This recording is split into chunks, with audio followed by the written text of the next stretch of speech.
Visiblemente afectado y por primera vez, el expresidente Eduardo Frei abordó la autodenuncia de su hermano Francisco, quien, recordemos, el pasado 16 de agosto reconoció ante la Fiscalía de Santiago Centro haber cometido una serie de transacciones financieras fraudulentas durante los últimos años a nombre de la sociedad Inversiones Saturno S.A., cuyo dueño es el ex mandatario. Estoy totalmente impactado.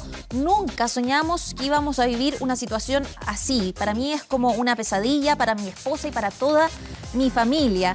Una situación fuerte, dijo el expresidente Frei, cuando estás hablando de tu hermano, cuando estás hablando de tu compañero de pieza durante años. Es muy doloroso. Yo puse la confianza en mi hermano y conocer por su propia voz y por su propia declaración lo que hizo es tremendamente doloroso. Nunca pensé en un engaño de tal magnitud. Parte de las declaraciones del expresidente Eduardo Frei a propósito de la autodenuncia de su hermano Francisco. Exacto, he sido víctima de un fraude, de un engaño. Nuevamente la familia, los lazos familiares o problemas con la ley ponen en aprietos a figuras políticas en nuestro país. Recordar que esta declaración se declaró culpable, ¿no?, de este delito el pasado 16 de agosto ante la Fiscalía. Habría falsificado la firma del expresidente Eduardo Frei para obtener algunos beneficios financieros y beneficiar a su propia empresa, Almadena Sociedad Anónima. Parte de la información, esta noticia marcó sin duda lo que es el devenir noticioso de esta semana y en lo más alto, ¿no?, de la clase política de nuestro país. El expresidente no contestó preguntas, solo se limitó a hacer esta declaración donde explicó que sus ingresos provienen de la renta que recibe en su calidad de expresidente y su jubilación, y que la empresa Saturno solo tenía por objetivo administrar sus propiedades. Nunca usé Saturno para estar permanentemente sacando plata, nunca he hecho negocios en mi vida, parte de la declaración del expresidente Eduardo Frei.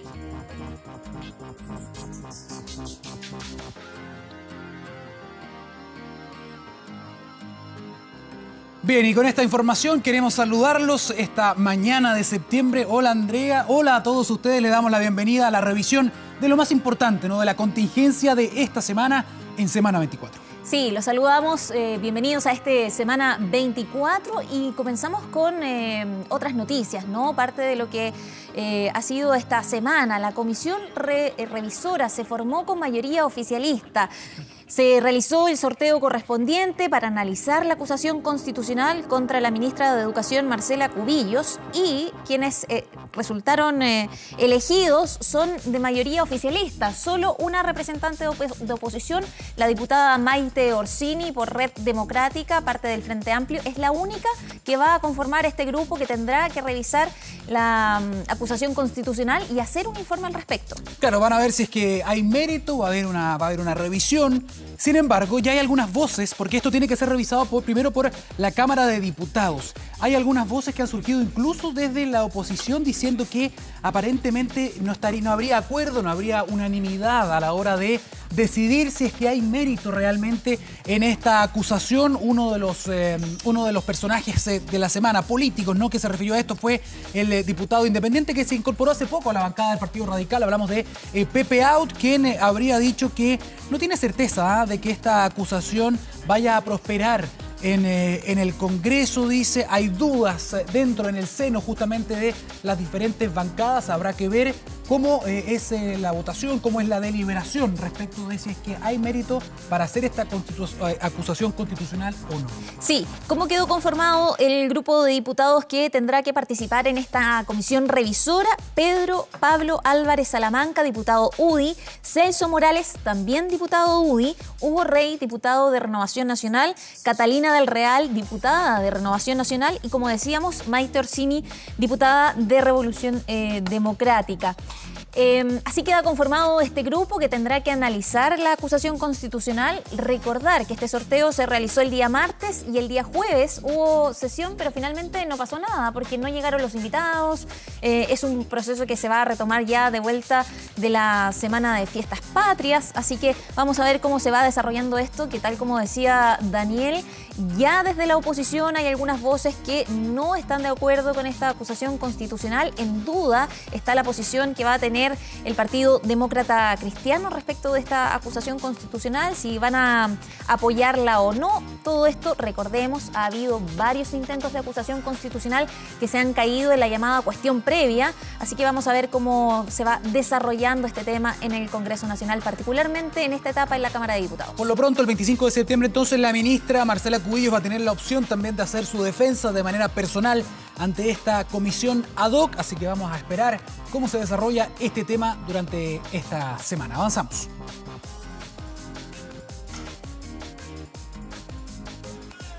Bueno, se habló mucho también de esto durante la semana. Hubo críticas de la oposición respecto de que el gobierno no haya realizado un acto oficial por el 11 de septiembre. Se cuestionó mucho al Ejecutivo por esta decisión desde la oposición. ¿Qué pasó en el oficialismo? En general se tomaron algunas distancias, ¿no? Porque el ministro del Interior dijo que en el caso del gobierno esto se trató de un día normal de trabajo, ¿ah? Hubo varias justificaciones de parte de varios representantes que decían que no se cumplía un año, número de años significativo, como si fue antes los 40 años. Este año se cumplen 46 años desde el golpe de Estado y que entonces decían no ameritaba quizás un acto especial. Hubo varias argumentaciones al respecto, pero como decía Daniel, también hubo voces que reprocharon que no hubiese un acto, particularmente José Antonio Kast, por ejemplo, que dijo que la moneda tenía la obligación de conmemorarlo y reflexionar sobre las consecuencias del golpe de Estado. No fue bien recibido que no hubiese un acto conmemorativo especial en la moneda. El presidente solo habló cerca de 5 minutos, se refirió al tema. Algunos dicen que fue un discurso más bien moderado y cuidado sobre el quiebre de la democracia, dijo el presidente, hizo una reflexión en torno a eso y también respecto del inicio de la dictadura. Y lo que para muchos significó que el año pasado él hiciera una suerte de giro hacia la derecha, dijeron algunos. Porque si uno compara efectivamente, cuando se cumplieron 40 años, él habla de cómplices pasivos. Y ese discurso fue más bien moderándose desde el año pasado hasta hoy. Así que no hay más bien una sola opinión, pero no hay tampoco conformidad con lo que se decidió en el Palacio de la Moneda a propósito del 11 de septiembre. Incluso se les acusó de negacionistas, parte de las reacciones que hubo por no hacer un acto especial conmemorativo para el 11 de septiembre. Vamos con otros temas. Y ahí lo tiene usted, hay algo de alerta, nuevamente se eleva la tensión en el camarín de la selección chilena porque Claudio Bravo, que volvió a la titularidad en La Roja, luego en algunas declaraciones después de caer contra un limitado cuadro de Honduras, ¿no?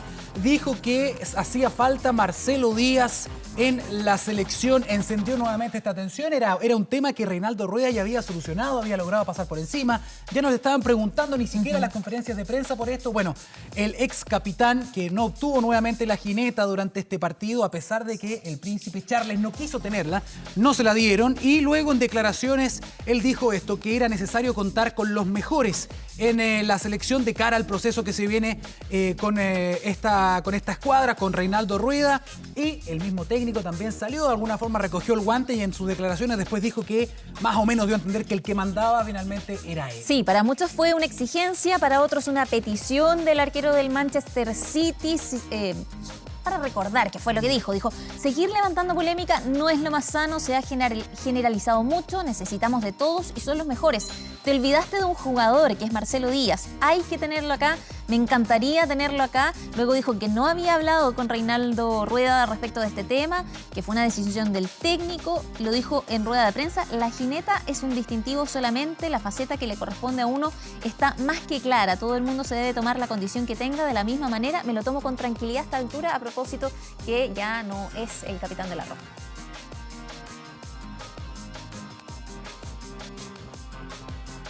Bien, ¿cómo están? Después de revisar estos temas, entonces volvemos con nuestra propia pauta acá en Semana 24. Antes de empezar, junto a Andrea Pino, les queremos recordar Todos los temas que vamos a estar conversando acá son abiertos para que usted también pueda participar, pueda opinar, pueda comentar. Tenemos un hashtag que Andrea está revisando en este mismo momento. Es Semana 24, Gato Semana 24, para que también pueda hacer las preguntas respectivas a todos los entrevistados que tendremos durante esta mañana. Y comenzamos con un tema inédito porque la Fiscalía Oriente expropió 10 casas que pertenecían a 2 bandas de narcotraficantes. Estamos junto al alcalde Gonzalo Montoya, alcalde de Macul, para hablar de estas expropiaciones y del tema del narcotráfico, ¿no? Cómo esto impacta, cómo esta decisión impacta también dentro de la comunidad. Alcalde, ¿cómo está? Muy buenos días. Buenos días, gracias por la invitación. Bienvenido a Semana 24, alcalde. Y iniciemos al tiro. Su opinión respecto de esta medida y este approach, este acercamiento distinto que se está tomando para poder acabar con un delito que está tan enquistado, ¿no?, en tantas poblaciones de nuestro país. Así es, a ver, como bien decían ustedes, esta es una situación inédita. Yo creo que nunca se había visto en la historia de nuestro país, digamos, en esta lucha contra el narcotráfico, que generalmente vemos que de repente se va perdiendo. Pero hoy día vemos todo lo contrario, vemos que por primera vez se logra el comiso, en el caso de nuestra comuna, de 7 casas, 2 casas en la comuna de Peñalolén y 1 casa en la comuna de La Florida, vinculada a diversas bandas de narcotráfico. El caso nuestro es una banda que por mucho tiempo tuvo atemorizada a nuestros vecinos de la población Santa Julia, una población maravillosa, yo siempre lo digo, no me gusta estigmatizar bajo ninguna circunstancia porque la mayoría de los vecinos de la población son gente de trabajo, gente de esfuerzo, pero tenemos bandas de narcotráfico operando al interior de la población y en algunos otros sectores de la comuna. Entonces, cuando aquí hay un fiscal, hay una institucionalidad que se pone como objetivo no solamente encarcelar a los narcotraficantes, pero para los narcotraficantes la cárcel es parte del rito, digamos. O sea, ellos entran a la cárcel, salen de la cárcel y siguen operando muchas veces desde el interior de la cárcel, digamos, con sus soldados, por así decirlo, que quedan afuera. De hecho, yo fui amenazado a través de unas redes sociales desde adentro de la cárcel por uno de ellos. Entonces, cuando aquí funciona la institucionalidad, lo que logra, en definitiva, la Fiscalía es poder expropiarle estas casas. Y aquí hay un dato sumamente relevante, porque cuando ya no tienen patrimonio, se quedan sin recursos para seguir operando. Y eso efectivamente sí tiene un contenido de fondo, que es, en definitiva, dejarlos atados de mano, encarcelados y obviamente sin recursos para poder seguir distribuyendo la droga. Lo bueno de todo esto es que esto se hizo de manera sumamente colaborativa entre todas las instituciones del Estado. Aquí participó la municipalidad, participó obviamente la Fiscalía. Yo siempre en toda entrevista que he dado, digamos, dejo muy en alto el nombre del fiscal Miguel Ángel Orellana, porque la verdad que son fiscales cojonudos que se atreven a ir más allá de lo que probablemente requiere su propia labor. Entonces, funcionó muy bien el tema del gobierno regional, el Senda previene, también, por ejemplo, la Casa de Crédito Prendaria, que es la que en definitiva se hace dueño, porque estas casas, ojo, hay que rematarlas. Pero hay una situación en la ley que, dadas estas situaciones, permite una venta directa a estas casas. Entonces, ¿qué se va a hacer? Y esto fue una coordinación muy buena que se realizó. Las casas que son hoy día, digamos, propiedad del fisco, ya se debieran rematar, pero no se van a rematar, se van a vender directamente al gobierno regional. Y el gobierno regional las va a adquirir para sí, digamos. En ese plazo, que no sabemos cuánto demorar, puede todo el trámite, digamos, de consignar los recursos, etcétera, puede demorar algunos meses. Durante esos meses va a ser la municipalidad quien va a administrar estas casas. Y ya nosotros estamos trabajando con las comunidades y con nuestra Dirección de Desarrollo Comunitario para que podamos tener un programa para este tiempo. Posterior a eso, la tía Rica le vende efectivamente al gobierno regional y ahí, junto al gobierno regional, vamos a desarrollar un proyecto comunitario para que en esas casas donde por mucho tiempo se generaron situaciones de temor, situaciones donde habían balacera, habían lanzamientos de fuegos artificiales, vendía droga. Se vendía y se distribuía droga. Hoy día vamos a tener un proyecto comunitario y para eso, obviamente, como municipalidad vamos a estar siempre dispuestos porque creo que es el camino correcto. Alcalde, usted lo decía, fue importante la coordinación, pero quizás ahondar en qué fue clave, porque de pronto lo que uno escucha muy recurrentemente es que los vecinos dicen, están identificados, sabemos dónde, sabemos quién, pero no pasa nada. ¿Qué fue lo clave en este caso? Yo creo que lo primordial aquí fue llegar más allá del encarcelamiento. Siempre las bandas de narcotráfico se le hace seguimiento, está el OC7, está Carabineros, está la PDI, Fiscalía ordena los allanamientos, después llegan efectivamente a juicios y en algunos de esos juicios todos sabemos la situación que ocurre con la justicia. Muchas veces las penas no son tan altas como para mantenerlos obviamente mucho tiempo en cárcel y dentro de la cárcel además los tipos siguen operando. Aquí la clave fue que Fiscalía decidió y se enfocó en conseguir precisamente atacar el patrimonio de esta banda de narcotraficantes, de estas bandas de narcotráfico. La buena noticia es que lo hablamos el otro día con el fiscal Manuel Guerra, que es el fiscal jefe, digamos, que aquí esto va a generar un precedente para que otros fiscales alrededor del país puedan también consignar o seguir este camino, porque en definitiva, si los narcotraficantes se quedan sin recursos, evidentemente no van a poder seguir operando, porque imagínense, evaluemos las casas de Santa Julia aproximadamente, porque son casas que si bien están ubicadas en un sector bien vulnerable en nuestra comuna, son casas que por dentro, o sea, tenían una nimita con carteras avaluadas en 5 millones de pesos, 10 millones de pesos. Deben ser como palacetes, ¿no? Son bandas, claro, son palacetes. Son bandas que al día ganaban 2, 3, hasta 5 millones de pesos diarios. O sea, estamos hablando de mucho, mucho dinero. Hacían viajes y, bueno, obviamente compraban muchos productos de alto valor. Entonces, todo eso hoy día, obviamente, quedó en manos del Estado. Ya algunos productos seguramente se remataron, pero las casas en sí quedan a propiedad de las personas.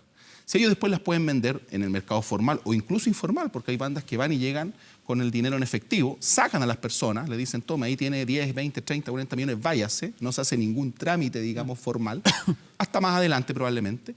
Entonces, eso ya no va a ser posible. ¿Por qué? Porque estas casas que están evaluadas aproximadamente, nosotros calculamos 200 millones de pesos, es plata que en definitiva no van a tener el día de mañana para cuando salgan de la cárcel o eventualmente desde dentro de la cárcel poder hacer uso de esos recursos para seguir operando.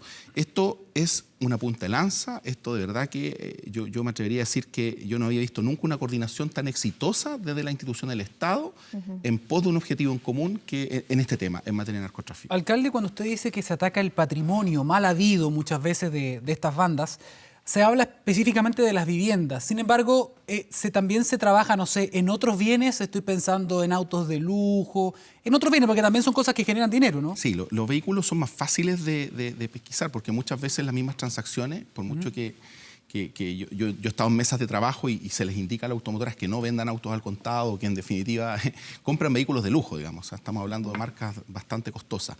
Es más fácil pesquisar, digamos, esos vehículos. No así el patrimonio, no así los inmuebles. Entonces, los vehículos también pasan a comiso. De hecho, muchas veces uno ve en la prensa que los vehículos fueron, digamos, decomisados y que están, digamos, y posteriormente esos vehículos se rematan o pasan a propiedad del Estado.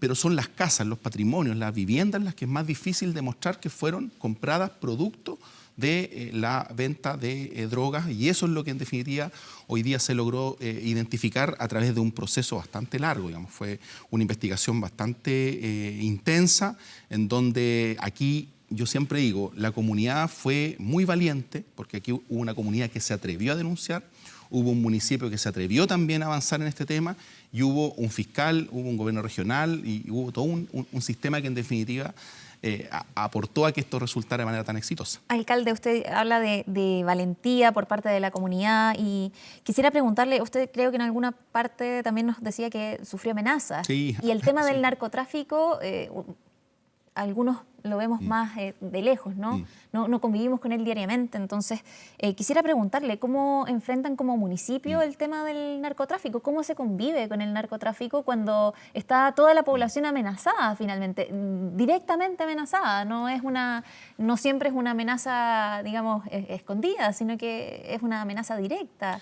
Aquí hay que ir de frente contra el narcotráfico. O sea, yo creo que aquí no hay nada que ocultar, al contrario. Nosotros, los municipios, si bien no tenemos mucha atribución en materia de seguridad, y es una hoy día de las disputas que nosotros estamos tratando de poner también en la discusión pública, es que efectivamente los alcaldes y alcaldesas tengamos más atribuciones en materia de seguridad, porque hoy día dependemos de nuestros presupuestos municipales, dependemos de lo que podemos hacer en definitiva.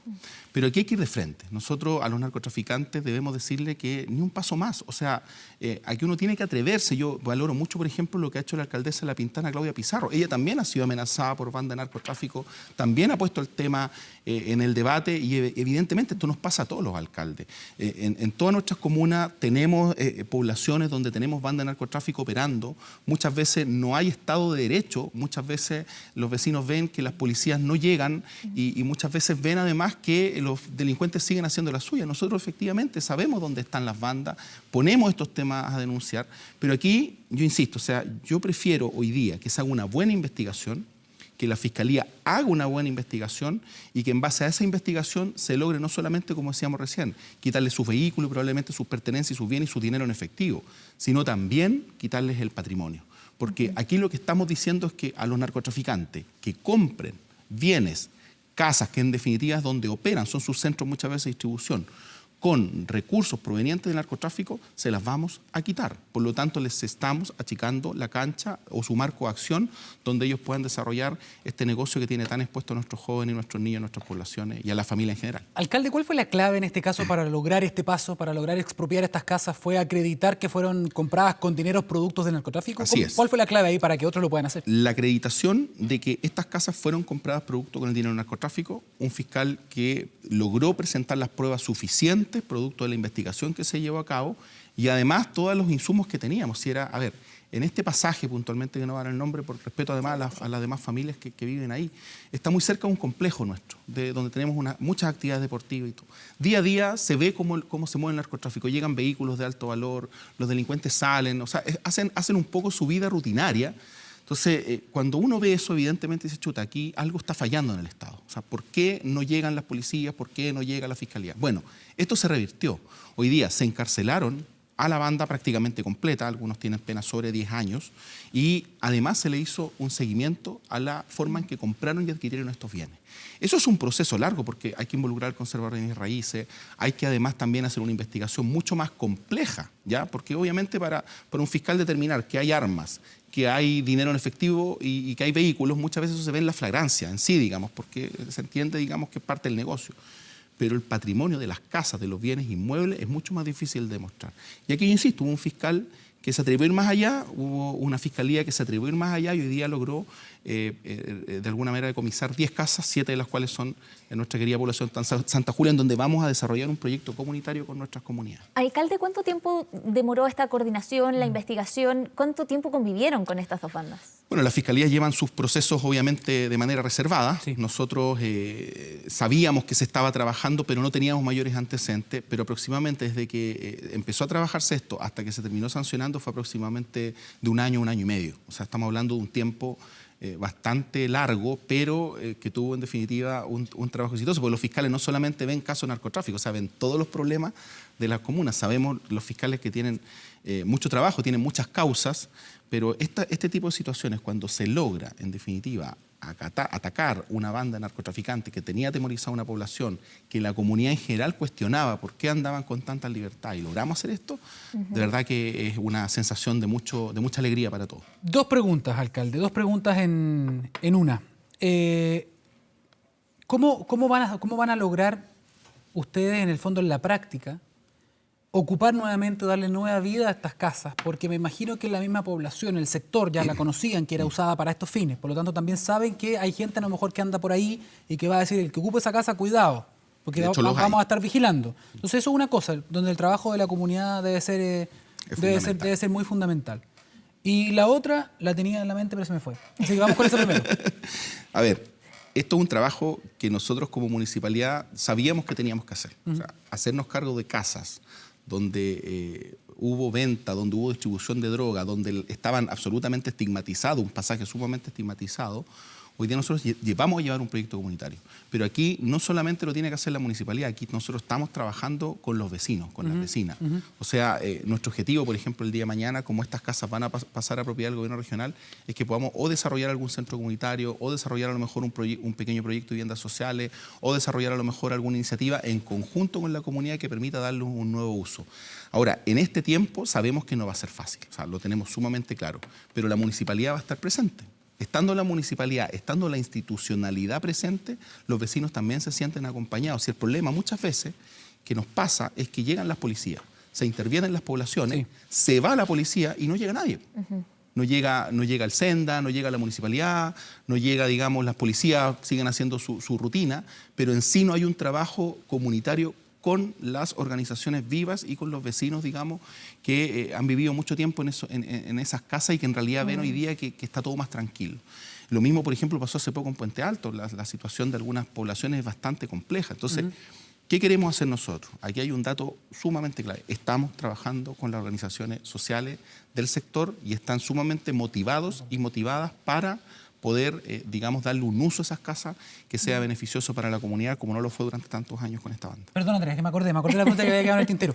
Esas casas hoy día fueron expropiadas, ¿ya están desocupadas, están desalojadas? Y lo otro, o sea, ¿vivían las familias ahí de estos mismos narcotraficantes? ¿Cómo fue ese proceso? También tiene que haber sido algo complejo. Sí, vivían las familias, algunos ya salieron y estas casas debieron haber sido entregadas el primer lunes de septiembre. Ya. Yo fui a la audiencia, digamos, donde el juez determina efectivamente que se acepta todo este proceso que les hablaba adelante.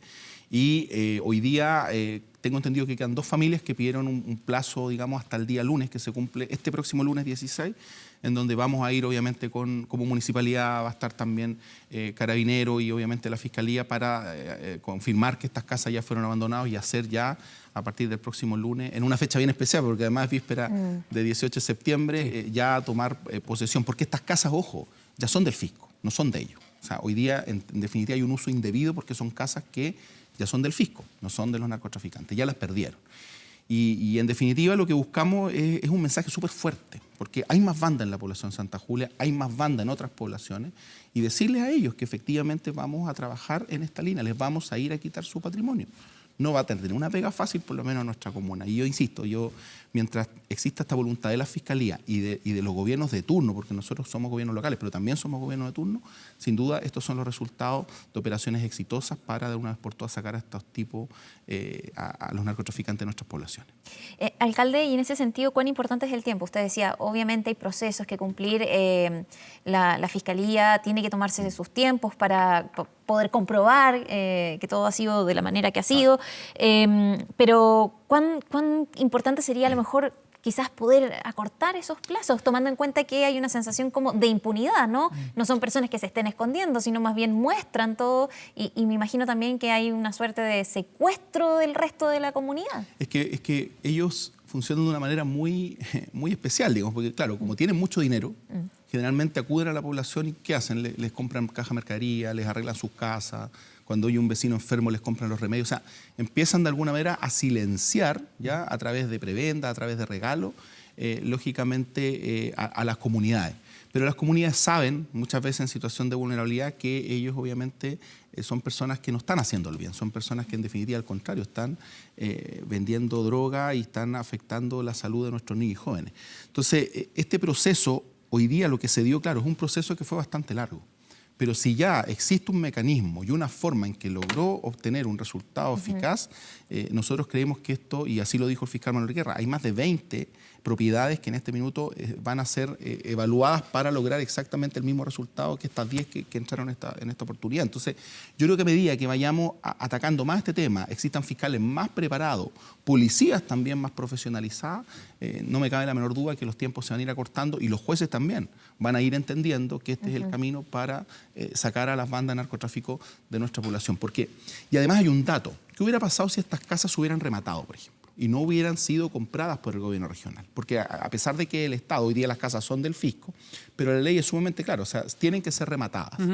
Claro, podría haber venido cualquier otra banda de narcotráfico y la compra, o un pariente o algún palo blanco, como se llama en buen chileno. Entonces, el hecho de que además el gobierno regional haya adquirido para sí, yo estuve incluso en reuniones con la intendenta, donde se manifestó también la voluntad del Estado de comprar estas casas para darle en definitiva un uso comunitario, creo que es el círculo virtuoso. Esto es una experiencia, es una situación que no se ha dado, es inédita en nuestro país sobre el ataque al narcotráfico y solamente nos llena orgullo ser parte y ojalá que esto resulte de la mejor forma posible y compartir la experiencia también con otros municipios. Yo creo que aquí los municipios, si bien no tenemos una responsabilidad desde el punto de vista administrativo sobre la seguridad de nuestra comuna, porque depende de las policías y de la fiscalía, nosotros somos la puerta de entrada del Estado. Los alcaldes nos llega mucha información informal. Nos llega demasiada, el WhatsApp, el teléfono, el vecino que llega a la audiencia y le dice al alcalde, miren, en esa casa venden droga. Lo importante es hacerse cargo y que la institucionalidad funcione. ¿Han llamado colega o no? Por este tema sí. Eso, alcalde, ¿están coordinados? ¿Hay instancias de coordinación entre los alcaldes para que puedan compartir experiencia? Se logró algo muy bonito, por ejemplo, que yo aquí agradezco, incluso a pesar de que yo me declaro alcalde de oposición, hay que agradecer las buenas iniciativas. Y lo que hizo la subsecretaria Martorell, por ejemplo, en convocar a todos los alcaldes que teníamos problemas, por ejemplo, con los funerales narcos, se logró sancionar un protocolo. En el caso de Macul hemos activado el protocolo 2 veces. y no ha habido ningún fuego artificial, ninguna balacera en funerales de bandas vinculadas al narcotráfico. O sea, también ahí hay otro caso de éxito sobre situaciones que permanentemente dañan dañan la tranquilidad de nuestras comunidades. Entonces, hoy día, por ejemplo, claro, los vecinos pueden decir, sí, efectivamente, hace rato no escuchamos ni balazos ni fuego artificial en Santa Julia. Bueno, es porque hay un protocolo que hoy día, por ejemplo, ya está funcionando y que, en definitiva, busca la tranquilidad de nuestras comunidades. Estos ejemplos, como el que estamos viendo hoy día, con el comiso de estas casas, depende también, evidentemente, de la persecución que haga la Fiscalía y que haga el Ministerio Público. Entonces, nosotros como municipio lo que hacemos es poner cada denuncia que nos llega, por muy informal que ésta sea, soy yo el que denuncia. O sea, yo como alcalde hago un oficio, lo visa el director de Seguridad Pública y se lo hacemos llegar a la Fiscalía. O sea, para nosotros ninguna información es irrelevante. Toda información es absolutamente valiosa, porque un vecino o vecina que vive en el sector, que se atreve a denunciar, poniendo incluso en riesgo muchas veces su integridad física o personal, ese vecino no puede quedar en el olvido. Tiene que necesariamente esa denuncia llegar a la institución que corresponde y bueno, este fue uno de los casos de éxito precisamente sobre muchas de esas denuncias que los vecinos hicieron. Alcalde, le cuento, hay una reflexión a través de las redes, ¿no? Leslie Moll, que dice el narcotráfico es el cáncer de cualquier sociedad, es cierto. Estamos de acuerdo. En este periodo se han realizado mayor cantidad de operativos en contra de estas bandas de tráfico. Muy buena noticia. Alcalde, usted mismo habló de que esto se trata de una señal, básicamente. O sea, esta es primera vez, probablemente ya hay otros procesos en curso, esperamos que así sea, pero aquí se conoce también culturalmente que echa la ley, echa la trampa. O sea, encontrado esta nueva forma de aproximarse a lo mejor al problema, probablemente ya hay reacciones. ¿Hay alguna manera, ustedes me imagino que lo tienen previsto, ¿no? Porque obviamente yo no creo que estas personas, estas bandas de narcotraficantes tengan a lo mejor las propiedades a su nombre, quizás están empezando a transferirlas. ¿Eso está cubierto, digamos, en esta aproximación? Claramente, por ejemplo, aquí lo que demuestra Fiscalía es que cuál fue el origen de esta casa. O sea, si esta casa, por ejemplo, cayó en manos de un narcotraficante, producto de la venta de la droga, ¿ya?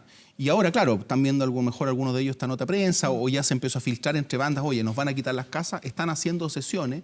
Efectivamente, aquí es importante convocar al conservador de bienes raíces. ¿Por qué? Porque él también inscribe, pero también hay un historial de las viviendas. Entonces, si en algún minuto se determina que, en definitiva, estos narcotraficantes compraron estas casas y, en definitiva, se traspasaron a palos blancos, porque así lo hacen también, logramos igual, de alguna manera, el comiso. Porque un palo blanco tiene que demostrar ante la justicia cómo o de dónde adquirió el dinero para comprar esa casa, aunque sea, entre comillas, una venta mal conocida como venta ficticia, por así decirlo.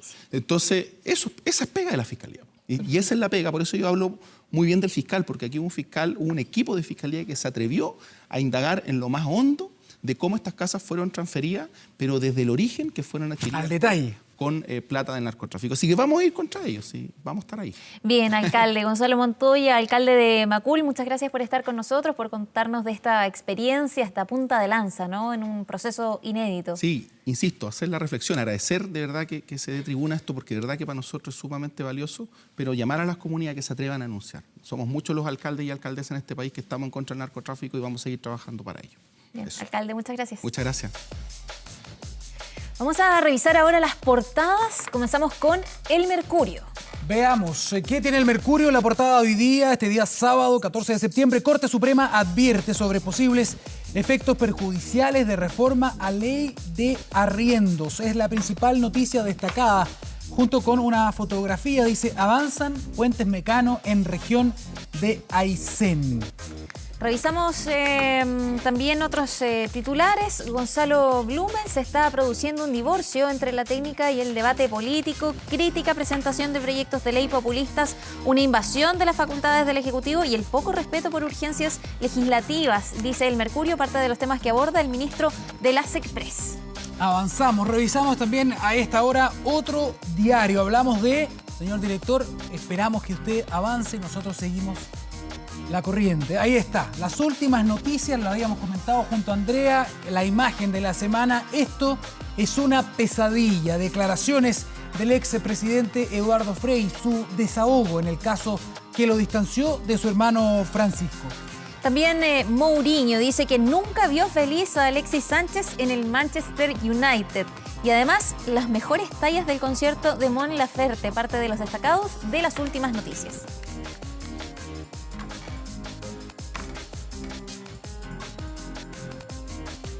Bien, avanzamos con otro tema. Se viene el 18, una celebración extendida, pero lamentablemente no todo son buenas noticias, ¿no? Porque aumenta muchísimo el consumo de alcohol, que ya es alto en nuestro país. Y si hablamos, por ejemplo, de un sector etario específico, entre los jóvenes, los más chicos, las niñas y los niños, probablemente Chile, aquí después nos van a refrendar el dato, es campeón mundial. Estamos dentro de los países donde hay mayor consumo de alcohol entre los adolescentes. Para hablar de este tema, estamos con un especialista, él es Raúl Perry, director social de Fundación San Carlos de Maipo. Raúl, bienvenido a Semana 24. Muchas gracias, buenos días.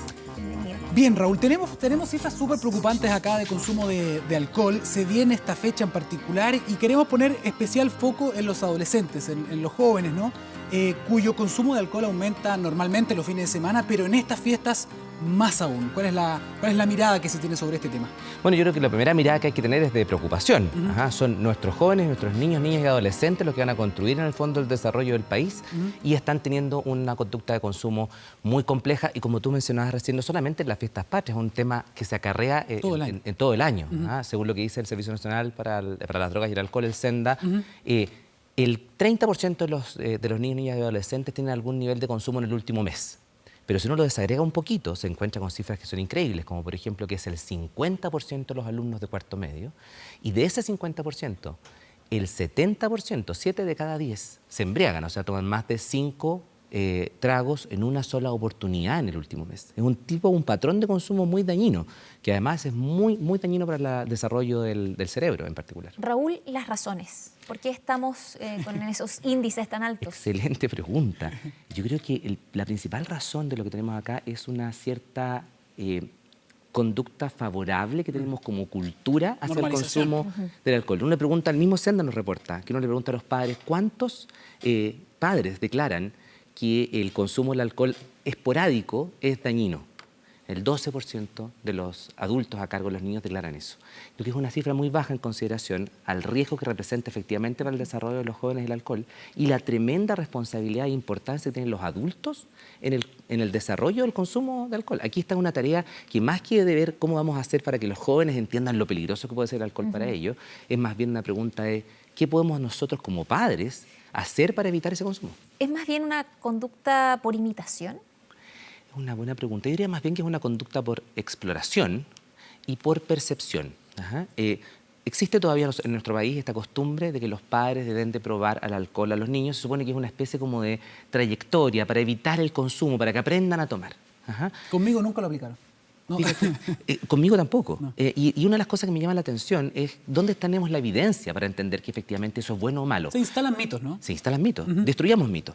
En Australia se hizo un estudio que siguió a 1.900 niños por 6 años y demostró que no hay ningún beneficio entre empezar a educar a los niños con pequeños tragos y no darles nada. El no darles nada los protege mucho más. Y no es porque los niños desarrollen una especie como de conexión inmediata con el alcohol. Es solamente porque la percepción que ellos entienden de los padres hacia el riesgo del alcohol lo entienden como bajo si el propio padre les da de probar.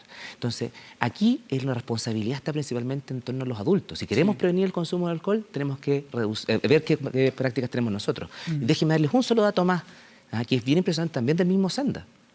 El 20% de los jóvenes consiguen su alcohol, lo compran. Sí. Pero el otro 40% lo consigue de otra manera. Y la mitad de ese otro, del otro 80%, la mitad de ese otro 80% es porque un adulto se los dio. Yo me cuelgo un poco de lo que dice Andrea de repente de esto de la imitación, que también es bastante poderoso, porque si yo los ejemplos, sobre todo en la infancia más temprana, cuando yo veo quizás a los adultos, a mis padres, a mis tíos, etcétera, bebiendo de una manera exagerada y pasándolo bien, entre comillas, ¿no? Yo normalizo desde muy pequeño esa situación, por tanto después no tengo miedo a acercarme a eso. Eso es una cosa que ya se refirió a eso. Pero hay otro detalle muy importante que tiene que ver con lo que tú comentabas al comienzo, que lo pasamos un poco por alto. El daño cognitivo, el daño cerebral o al desarrollo cerebral es mucho mayor cuando son menores de edad justamente, ¿no? Cuando hay un consumo problemático. Así es. Darles una cifra que me impresionó mucho. Efectivamente, las consecuencias de este desarrollo de un consumo problemático en la adolescencia se pueden estirar en desempeño académico hasta 4 años después del periodo de consumo alto. Porque tenemos esta idea también de que los niños son adultos chicos. Y no es así. son muy distintos biológicamente y en desarrollo a nosotros. Y uno de los temas más importantes es justamente el desarrollo de la corteza prefrontal, que es la encargada de las funciones ejecutivas más importantes, la planificación, la memoria de corto plazo o memoria de trabajo, la capacidad de control de impulso y de control regulatorio. Y esa corteza prefrontal se desarrolla hasta los 25 años, a veces incluso después. Por lo tanto, todo lo que podamos hacer para que justamente esa corteza prefrontal se desarrolle bien es vital. Y lo que ha demostrado el consumo de alcohol excesivo es que incluso puede llegar a ser hasta de un tamaño más chico, a ese nivel de evidente. Puede transformarse el consumo de alcohol. Y esto es un mensaje muy importante entonces para los padres, y que nos tienen que preguntarse qué tenemos que hacer para prevenir el consumo de alcohol en los chicos. Ahora, no solo hay una percepción de riesgo más bajo en el consumo de alcohol, también en el consumo de drogas. Si uno empieza a ver el consumo por ejemplo, de marihuana en adolescentes, también hay un consumo a temprana edad, o sea, un inicio a temprana edad. En ese sentido, en el último tiempo hemos hablado mucho de este plan Islandia, ¿no? De lo exitoso que resultó allá y todo. Muchos alcaldes también han tratado de incorporar algunas cosas con mayor o menor éxito, muy debatido también.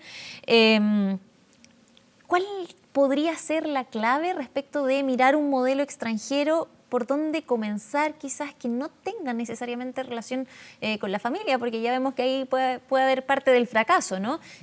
¿Cómo abordarlo como comunidad, quizás, mirando este modelo? Bueno, yo creo que efectivamente lo primero que tenemos que entender es que aquí podemos trabajar el tema del consumo desde diferentes ópticas. La óptica que nosotros recomendamos como Fundación San Carlos de Maipo es la óptica de la prevención. Y la óptica de la prevención significa trabajar factores de riesgo o protectores que están a la base de este problema.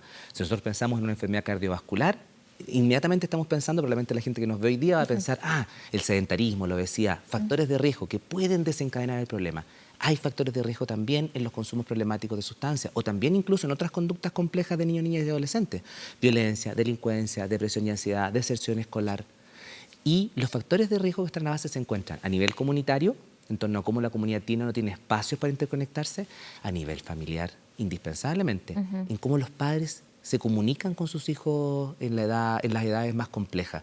La última vez pueden recordar todo lo que nos están viendo, la última conversación significativa con su hijo y ver cuánto rato hablamos nosotros y cuánto rato hablaron ellos.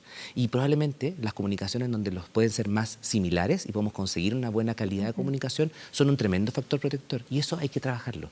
A nivel de las escuelas también, el tema de proyectos educativos que hagan sentir a los niños conectados con sus escuelas y el fracaso escolar temprano como un tremendo factor de riesgo para todas estas conductas complejas. Y también los pares y las actitudes favorables de los pares hacia el consumo de sustancias. Y existen varios modelos. En la Fundación San Carlos de Maipo trabajamos uno que viene de la Universidad de Washington, el Comunidades que se Cuidan, que justamente lo que busca es seleccionemos programas que sean muy efectivos para trabajar esos factores. Por ejemplo, también otro programa que nosotros hemos ido buscando como fundación, el programa Familias Unidas de la Universidad de Miami, le enseña a los padres de hijos preadolescentes cómo conversar con sus hijos, para que cuando llega la adolescencia puedan tener esas conversaciones importantes. O sea, vamos matando entonces cosas. Vamos matando el mito de que démosle un poquitito de alcohol antes de que sea mayor de edad para que se acostumbre, ¿no? Y para que después no tome tanto afuera. Eso no está comprobado en ninguna parte, no existe, no hay prueba al respecto. Ya, fuera. El tema de conversar con los niños a temprana edad respecto de los daños del consumo, bien, hay que hacerlo. Ahora, permíteme un segundo. Sí. No solamente es conversar acerca de los daños, si los niños saben. Yo te digo, aprendamos a conversar con ellos de cualquier cosa. A todo nivel, a todo nivel. Incluso, te diría yo, simplemente poder tener una conversación en donde yo no lo etiquete con un tú eres versus en la conversación donde yo puedo decir yo me siento. En algún minuto llega a la pieza, yo llego con mi hijo pero adolescente a la pieza desordenada y puedo decirle tú eres un desordenado. O puedo decirle, ¿sabes qué? Ven, sentémonos, conversemos. Yo me siento súper cansado cuando llego a la casa y no tengo la oportunidad de conversar contigo porque mi problema es que tu pieza está desordenada. ¿Podemos comprometernos a otro trato? Son mecanismos de conversación. Y cambia todo. Y cambia todo. Y el tercer punto, involucrarnos. Y va matando los puntos de a uno. Sí. Para dejar estas recomendaciones a los padres Sí, ahora que viene el eso es 18. importante, sí. Tercer punto, repasando. Primer punto, no le debe probar. No ayuda. Posterguen el consumo todo lo que puedan como familia. Número 2, tengamos conversaciones de calidad con los niños. Y si no sabemos cómo tenerla, busquemos ayuda porque hay gente que nos puede ayudar para eso. Número 3, involucrémonos en lo que le pasa a los chicos. Hay un colegio, una red de colegios en Santiago que investigó ¿qué pasaba con los chicos que eran idos a buscar por sus padres en compensación con los niños que iban a buscar en algún tipo de plataforma móvil? Al carrete, digámoslo. Al carrete. Ajá. Y pueden ellos identificar varias veces de disminución de riesgo, de consumo problemático. Ir a buscarlo. Cuando en simple acción pueden ir a buscarlo y poder conversar. ¿Cómo estuvo el carrete? ¿Con quién estuviste? ¿Con quién vas a salir? Y no solamente el involucramiento a nivel normativo. ¿Qué te gusta hacer? ¿Hay alguna de las cosas que te gusta hacer que pudiéramos hacer juntos? Los chicos saben cuál es el riesgo de las drogas y el alcohol. No van a dejar de consumir por mayor conciencia de riesgo, van a dejar de consumir porque tienen un lazo con nosotros los padres y por lo tanto adhieren a la oferta de educación que nosotros le hagamos. Y eso es crítico para una prevención que no solamente resuelva los problemas de este 18, que transforme el país. ¿Cómo se puede atacar finalmente este problema? Porque se ha hablado mucho en el discurso público, en el debate público, ¿no? Se habla mucho, por ejemplo, del consumo problemático de marihuana, de las drogas duras, incluso del tabaco. Se han aumentado los precios, hay grandes campañas, etcétera, pero no sé, quizás es mi impresión errónea, pero me da la impresión de que no se habla igual de fuerte contra el consumo de alcohol. No se trata de prevenir demasiado, como sí pasa con la marihuana y como sí pasa con el tabaco. Siendo que es una de las principales causas de muerte de nuestro país. Incluso estaba leyendo que el daño económico, si que queremos hablar de esa dimensión, es 1.5 billones de pesos en todo lo que involucra el consumo excesivo de alcohol. ¿Qué falta? ¿Por dónde tendríamos que ir en términos de, a lo mejor, políticas públicas para restringir el consumo? Yo creo que aquí, tocando un poco en el fondo lo mismo que comentaban del modelo islandés o el del Community State Care, el comunidades que se cuidan, que nosotros como Fundación San Carlos de Maipo hemos ido trabajando. Ambos modelos proponen una estrategia. Una primera estrategia que es, oye, esto no se va a resolver solo con grandes políticas, también hay que trabajar en políticas que vayan directamente en lo local. Ambas cosas son necesarias. Y después de eso hay que trabajar en, por supuesto, en lo que podría denominarse la prevención ambiental. Hay un ejemplo que alguna vez escuché de que efectivamente si tú reducías el tamaño de los vasos que tú podías comercializar en un determinado lugar, reduces la cantidad de alcohol que una persona va a tomar. Eso es una componente de prevención ambiental. Pero también están las prevenciones más bien en habilidades o desarrollo de habilidades, que es el otro 50%, y en ese espacio hay pocas iniciativas todavía en Chile. Uno va a otros países, en el ámbito anglosajón en particular, y se encuentra con que hay 25 programas para enseñar cómo los padres tienen que conversar con los hijos, 50 programas para trabajar las habilidades socioemocionales de los niños en edad preescolar, que tienen consecuencias increíbles en el consumo de droga y alcohol en adelante. Nosotros tenemos muy poco de eso y muy poco de eso que esté evaluado y que muestre con una rigurosidad científica que cumple lo que dice que hace. Eso todavía es una merma en Chile. Hay algunos ejemplos notables, lo que está haciendo hoy día la Subsecretaría de Prevención del Delito en el sistema Lazos, ha incorporado diferentes programas para diferentes situaciones de riesgo de los niños, de tal manera que con eso vayan desarrollando habilidades en las familias que previenen las conductas delictuales. Eso es un enfoque que podríamos tener también a nivel de drogas y alcohol, y es un desafío que como país tenemos que ir tomando. Porque además, si nosotros prevenimos con esos factores de riesgo, ocurre algo muy parecido a lo que pasa también en las enfermedades cardiovasculares. Si tú tienes una vida menos sedentaria y tienes una vida con una alimentación más saludable, no solamente te mejora el corazón, mejora la diabetes, mejora el estrés, mejora la hipertensión, mejoran un montón de factores de salud. Lo mismo pasa en esto. Trabajamos estos factores de riesgo con buenos programas que tengan evidencia y lo que va a pasar es que van a mejorar múltiples conductas. Ahora, Raúl, ¿qué pasa con los pares? Porque, por ejemplo, en el tema del bullying es clave el ver la comunidad, pero enfocado en los propios pares, ¿no? Trabajar con ellos. ¿Qué pasa en este caso con el consumo de drogas y alcohol? ¿Cuán clave también es intervenir ahí, en ese punto? Quizás en un colegio, en un grupo de amigos. Sí, yo creo que aquí efectivamente, los pares, igual como intervenimos sobre los niños, lo ideal es, en la lógica de los factores de riesgo protectores, es cómo intervengo estos elementos que parecen ser como ambientales, que rodean al niño, la escuela, los padres, los pares, ¿no? Y en ese contexto, el trabajo primero de dotar a los niños con estrategias para poder rechazar algunos ofrecimientos de los padres sin sentirse incómodos con ellos, ha demostrado tener evidencia en la reducción del consumo. Como por ejemplo decir, mira, dile, si te ofrecen marihuana, diles, no gracias, ya la probé y no me gustó. Es una buena estrategia para que el chico la rechace, pero para eso hay un eslabón previo, y es que ese chico quiera rechazar la marihuana, y eso se construye en la relación del padre con él. Exacto. En el contexto educativo hay temas de normas que son muy buenas, normas claras que van a ayudar a que transmitamos que la percepción de riesgo de establecimiento educativo del chico es importante.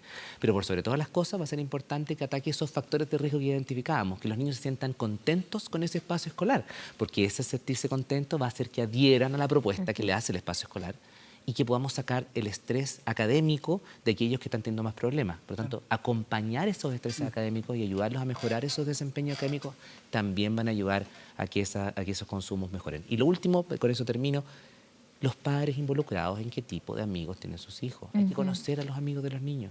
Hay que invitarlos a la casa, entender quiénes son, porque ahí también podemos establecer mecanismos de prevención.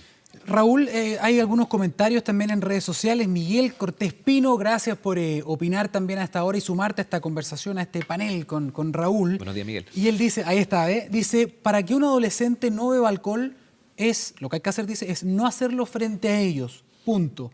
¿Estás de acuerdo con eso, finalmente, tratar de que a los papás no los vean mucho bebiendo o quizás bebiendo en exceso? Pensando ahora lo que se viene, ¿no? Muchas veces estamos en el 18, hay muchos que quedan borrados, etcétera, y es como algo hasta divertido. Yo creo que, de todas maneras, este efecto imitativo del cual hablamos, en el mundo de la prevención se denomina la actitud favorable de los padres hacia la conducta, que se puede reflejar tanto en cómo yo consumo como cómo yo te invito. Las dos cosas son negativas, pero lo que ha demostrado la evidencia también es que eso no basta. Miguel, ¿no? Miguel. Sí, Miguel, no basta eso. Hay que también complementarlo con mi actitud hacia él. Si yo le digo, no, ves que yo estoy viviendo en forma razonable, ahora yo te invito a que tú vivas en forma razonable, nos muestra la evidencia que eso no es suficiente. Hay que, en este contexto, mejor factor protector es complementarlo con la postergación del inicio del consumo de alcohol lo más posible en la historia del adolescente en su desarrollo. Ahora, en términos de políticas públicas, bueno, hay una prohibición de consumo en espacios públicos, o sea, en las vías públicas, pero ¿qué falta? Porque, por ejemplo, ahora los alcaldes, a propósito de las medidas que querían adoptar, se encontraban con que no hay una sola disposición, entonces depende de cada municipio, a qué hora se cierran los locales de venta de alcohol, a qué hora se cierran las botillerías. ¿Qué pasa en términos generales con las políticas públicas que podrían ayudar y, sin embargo, no están ayudando necesariamente? Es que es una excelente observación, porque aquí se producen como niveles, ¿no? Y ese es el punto. Lo comentábamos, en el fondo, la intervención a nivel comunitario es muy importante. Tanto en el modelo irlandés como en comunidades que se cuidan se levantan datos a nivel de la comuna, y eso es espectacular para entender qué está pasando en el territorio. Pero efectivamente también hay evidencia fuerte levantada, especialmente en Estados Unidos, que muestra que si los jóvenes tienen una restricción aquí y la restricción en la comuna al lado no está, se desplazan. Entonces hay una responsabilidad en torno a cómo nos ponemos de acuerdo para prevenir este tema y que sea un tema importante para todos. En ese punto, como política pública, es esencial. Lo segundo es que también creo yo que la política pública tiene que ir más allá de solamente las regulaciones. Nosotros hemos entendido, por ejemplo, como política pública la jornada escolar completa. Eso no es una regulación, es una tremenda política pública a nivel educativo. También pueden haber políticas públicas en torno a cómo establecemos programas de alto nivel para generar estas habilidades en nuestra familia. Y el impacto que va a tener eso en el desarrollo es enorme. Entonces, aquí hay dos grandes como componentes. Pongámonos de acuerdo. ¿En qué cosas hacemos? Segundo, implementemos políticas públicas no solo en el ámbito regulatorio. Hay más cosas que se pueden hacer. Bien. Raúl Perry, director social de la Fundación San Carlos de Maipo, muchas gracias por acompañarnos, por venir a hablar de este tema tan importante. Muchas gracias a ustedes por ponerlo en el tapete, sobre todo en este momento. Muchas gracias. ¿Quieren conocer Miami? Promo Vacations, junto a los mejores hoteles, el Duville, Marriott, Westgate, Park Inn, se unieron para hacer posibles estas increíbles vacaciones. Incluye 4 días en la mágica ciudad de Orlando, visitando Disney World, 4 días en la capital del sol, Miami, además 3 días en un espectacular crucero a Bahamas para 4 personas, todo con automóvil libre de kilometraje que recibes en el aeropuerto por todo el tiempo de tus vacaciones. Pero atención, porque este paquete tiene una vigencia de 18 meses desde el momento de su compra y las primeras 20 llamadas en este momento, paga 1 y vacacionan 4. Sí, paga 1 y vacacionan 4. Llama ya a Promo Vacations al número en pantalla, 800-914-066. No quede fuera de esta increíble promoción. Son solo 20 cupos. 800-914-066. Llama e infórmate de las condiciones. Promo Vacations te garantiza unas increíbles vacaciones.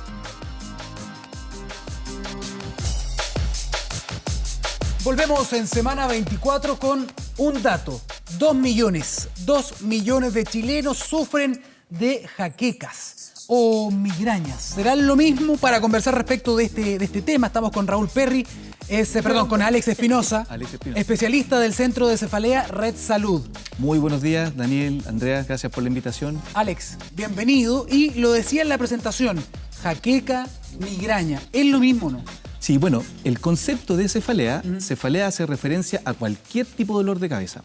Existen más de 350 tipos de dolor de cabeza, desde infección de una pieza dentaria, un golpe en la cabeza, trasnoche puede producir dolor de cabeza. Se llama cefalea. Ahora, de todos los tipos de cefalea, hay un tipo específico que genera una serie de complicaciones y tiene una serie de características, que es la migraña. Migraña o jaqueca, que son sinónimos. Es lo mismo, ya.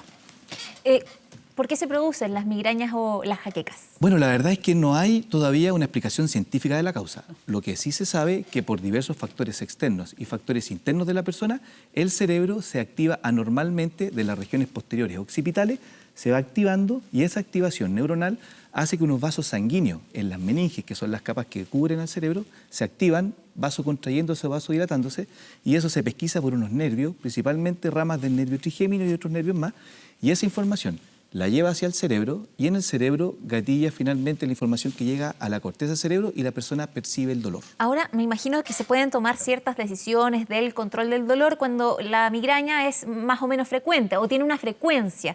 Hay personas que sufren de jaqueca varios días a la semana, sí, otras varias veces al mes, otras más esporádicamente. ¿Qué nos dice esa frecuencia respecto de la razón de la migraña? Bueno, es una muy buena pregunta. La verdad es que la migraña como enfermedad, porque es una enfermedad neurológica, es altamente discapacitante para los pacientes. Está demostrado en múltiples estudios que produce tanto discapacidad, produce alteración de la calidad de vida y también produce alto impacto económico para el entorno familiar y para los sistemas de salud. La migraña depende mucho de su frecuencia mensual de crisis. Hay pacientes que tienen 1 o 2 crisis al mes y otros pacientes que tienen dolor prácticamente todos los días al mes.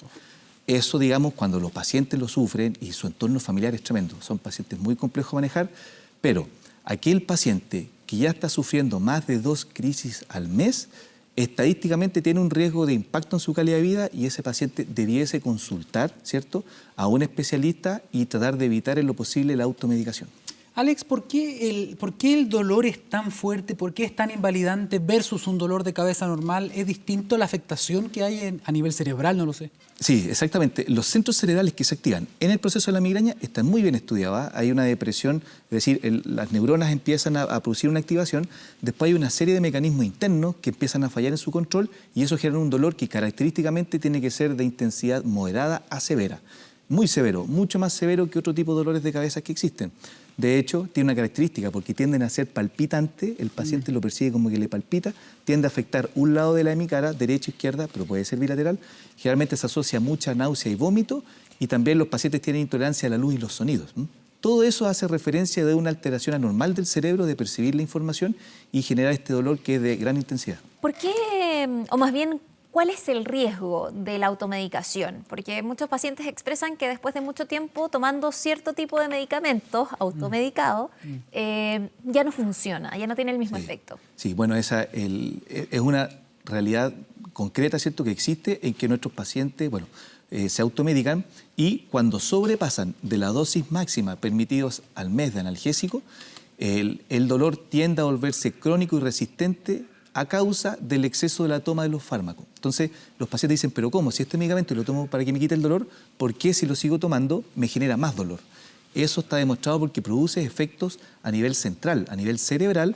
Hay una serie de sustancias que son las que, de centros que están impidiendo que el dolor avance y estos centros se anulan cuando hay mucho medicamento en la sangre. Entonces, el dolor va incrementando en intensidad, va siendo peor. Doctor, ¿hay alguna situación ambiental o de hábito que potencie a lo mejor la aparición de estos dolores, lo haga más seguidos o más intensos? Estoy pensando en estrés, estoy pensando en falta de sueño, estoy pensando en consumo de alcohol. ¿Hay algo asociado? Sí, la asociación es realmente muy marcada con eso. Existen los factores gatillos del paciente migrañoso. El paciente migrañoso puede estar tomando una gran cantidad de analgésicos, tener un muy buen fármaco, pero si no pone, entre comillas, que nosotros siempre conversamos con los pacientes, su 50% del trato, en el fondo del autocuidado, vamos a tener dificultades. ¿Qué es lo que pasa? La migraña es tremendamente multifactorial, depende de muchos factores externos. Entonces, los trastornos del sueño, el dormir poco y el dormir mucho puede generar al paciente al otro día crisis de migraña. La alimentación, los pacientes que tienden a saltarse comida, por ejemplo, un desayuno aguachento, no almorzar, después un patacón en la tarde-noche, lo más probable es que tenga crisis de migraña el otro día. Pacientes que se hidratan poco, pacientes que consumen mucho cafeínico, el estrés también, los cambios del clima, los cambios también de la dinámica del laboral del paciente, todos estos cambios también afectan y pueden producir crisis de migraña en los pacientes migrañosos. ¿Y en las mujeres las hormonas pueden tener relación también? Sí, esa es muy buena pregunta. La migraña, como enfermedad neurológica, afecta entre el 10 al 12% de la población general. Sí. 3 a 4 veces más frecuente en las mujeres que en los hombres, eso está demostrado. Y una de las causas de por qué ocurre eso es porque existe una estrecha relación de la migraña con el estrógeno, que es una hormona sexual femenina. Los cambios bruscos de estrógeno, generalmente en el día 14 y en el periodo menstrual, ahí se producen cambios fisiológicos de los niveles de estrógeno y eso puede gatillar muchas crisis en las migrañosas. Cuando uno les pregunta, siempre dicen, sí, la verdad es que me duele en el día 14 y me duele en el periodo menstrual.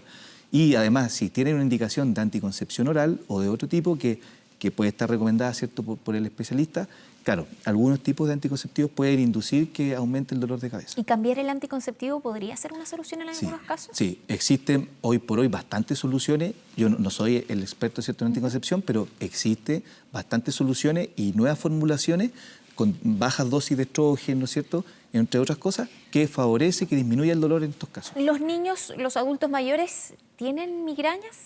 La migraña en general se hace ya más presente en la adolescencia, pero en la niñez hay casos descritos, pacientes que parten a los 4, 5 u 8 años. Ya en la adolescencia se hace más importante su frecuencia, teniendo un pic entre los 20 y los 40, 50 años, y ya comienza a declinar. Entre los 60 y 70 años comienza a disminuir la migraña. Ahora, el punto está que entre el 10 a 12% de la población general sufre de migraña. Pero si nosotros vemos grupos específicos, por ejemplo, mujeres entre los 20 y los 40, 50 años, casi entre un 30 a 40% sufre de migraña. ¿Siempre va acompañado de náuseas y vómitos o puede ir solamente dolor de cabeza? Bueno, generalmente las crisis de migraña va asociado a náuseas y vómitos. Tiene varias explicaciones fisiopatológicas por qué ocurre eso, pero sí, es muy frecuente esa asociación. Pueden haber crisis más leves que tengan solamente una leve percepción de náusea. Nosotros también, la náusea hay que darle tratamiento porque se ha visto que puede ser tanto o más invalidante o más molesto para el paciente que el dolor. Hay pacientes que nos refieren que están todo el día nauseosos, digamos, y con una molestia en la cabeza, pero la náusea es que los tiene molestos. Eso también tiene una explicación de por qué ocurre en el fenómeno del dolor de cabeza y también tiene un tratamiento. Doctor, ¿en las migrañas hay factores hereditarios que incidan? Sí, hay una fuerte carga genética. Es muy frecuente, sobre todo por la línea materna, cuando se sufre de dolor de cabeza, es muy frecuente que se herede genéticamente. Hay un polimorfismo, es decir, es una serie de genes, se han descrito varios, ninguno explica por sí solo, todos tienen su aporte, pero hay una gran cantidad de genes que se podrían explicar de que se produce este fenómeno familiar de la migraña. Doctor, ¿y cómo diferenciar un dolor de cabeza recurrente de algo que puede ser más grave, por lo que habría que consultar de manera urgente? En general, como primer concepto, que duela la cabeza no es normal, ¿cierto? No es normal. Entonces, de partida. No hay que normalizar la situación.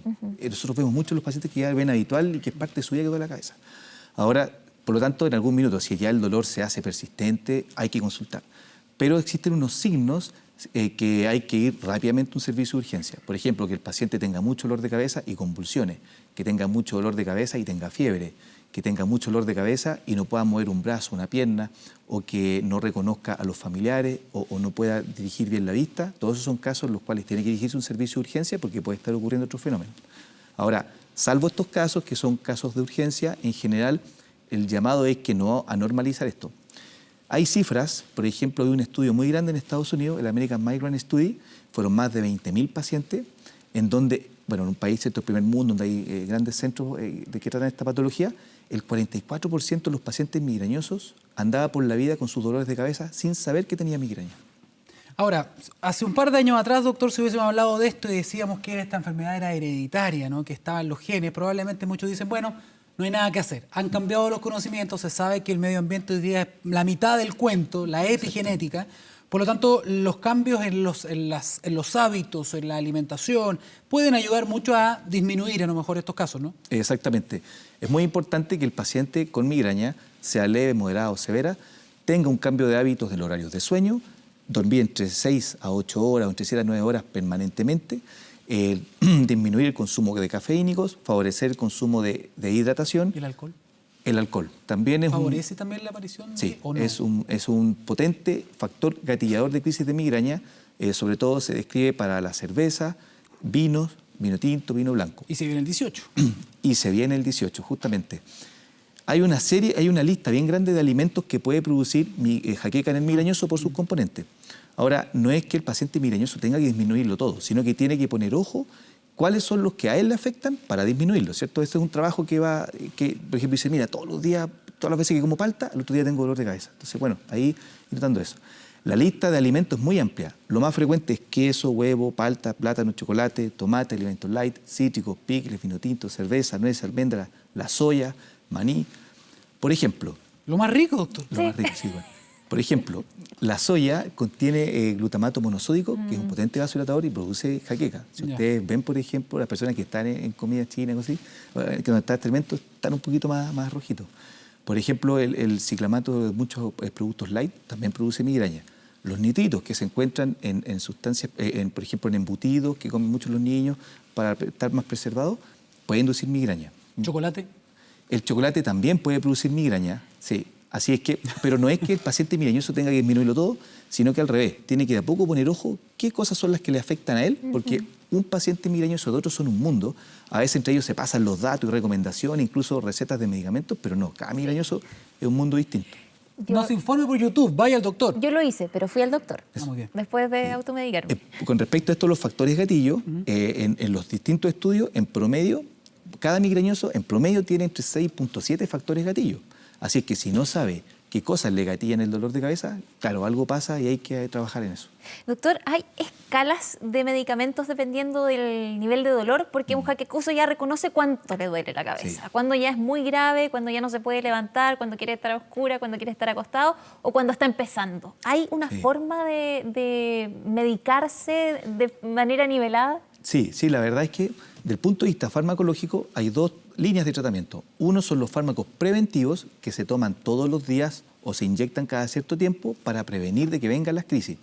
Y hay otro tipo de fármacos que son abortivos para disminuir o analgésicos para abortar la crisis cuando ésta se presenta.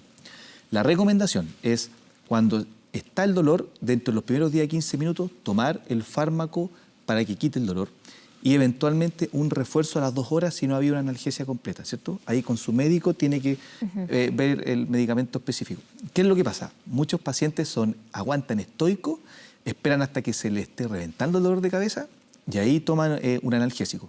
Ahí la probabilidad de éxito es muy baja porque se gatillan unos fenómenos neurológicos que producen un fenómeno de hipersensibilización central en donde las neuronas que están dentro del cerebro están gatillando ya el dolor sin necesariamente recibir esta información de la neurona que está por fuera. Entonces, ahí la probabilidad de éxito es muy baja. Por eso es que no tienen que hacerse los valientes y esperar hasta que les revienta el dolor de cabeza, sino ser lo más precoz posible, razonablemente.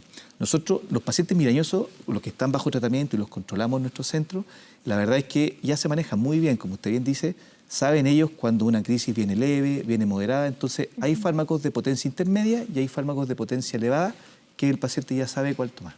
Tengo una pregunta. Me gusta a mí saber muchas veces lo que viene, que es cuáles son los adelantos, los avances científicos, tecnológicos. Estamos hablando de una enfermedad y estamos hablando de tratamientos preventivos y de mitigación del dolor. Exactamente. ¿Qué está pasando respecto de la investigación? Si esto es algo que afecta a tanta gente en el mundo, ¿se está investigando una cura para esto? ¿Existe algún approach para eso o no se está viendo? Sí, la verdad es que los avances científicos en el tema de la migraña en este último tiempo han sido extraordinarios. Se han pesquisado una serie de moléculas que tienen una participación crucial en la perpetuación y en la producción de la migraña. Una sustancia del péptido relacionado al gen de la calcitonina, que es un neuropéptido que se encarga de enviar la información de una neurona a otra para activarla para que se produzca el dolor.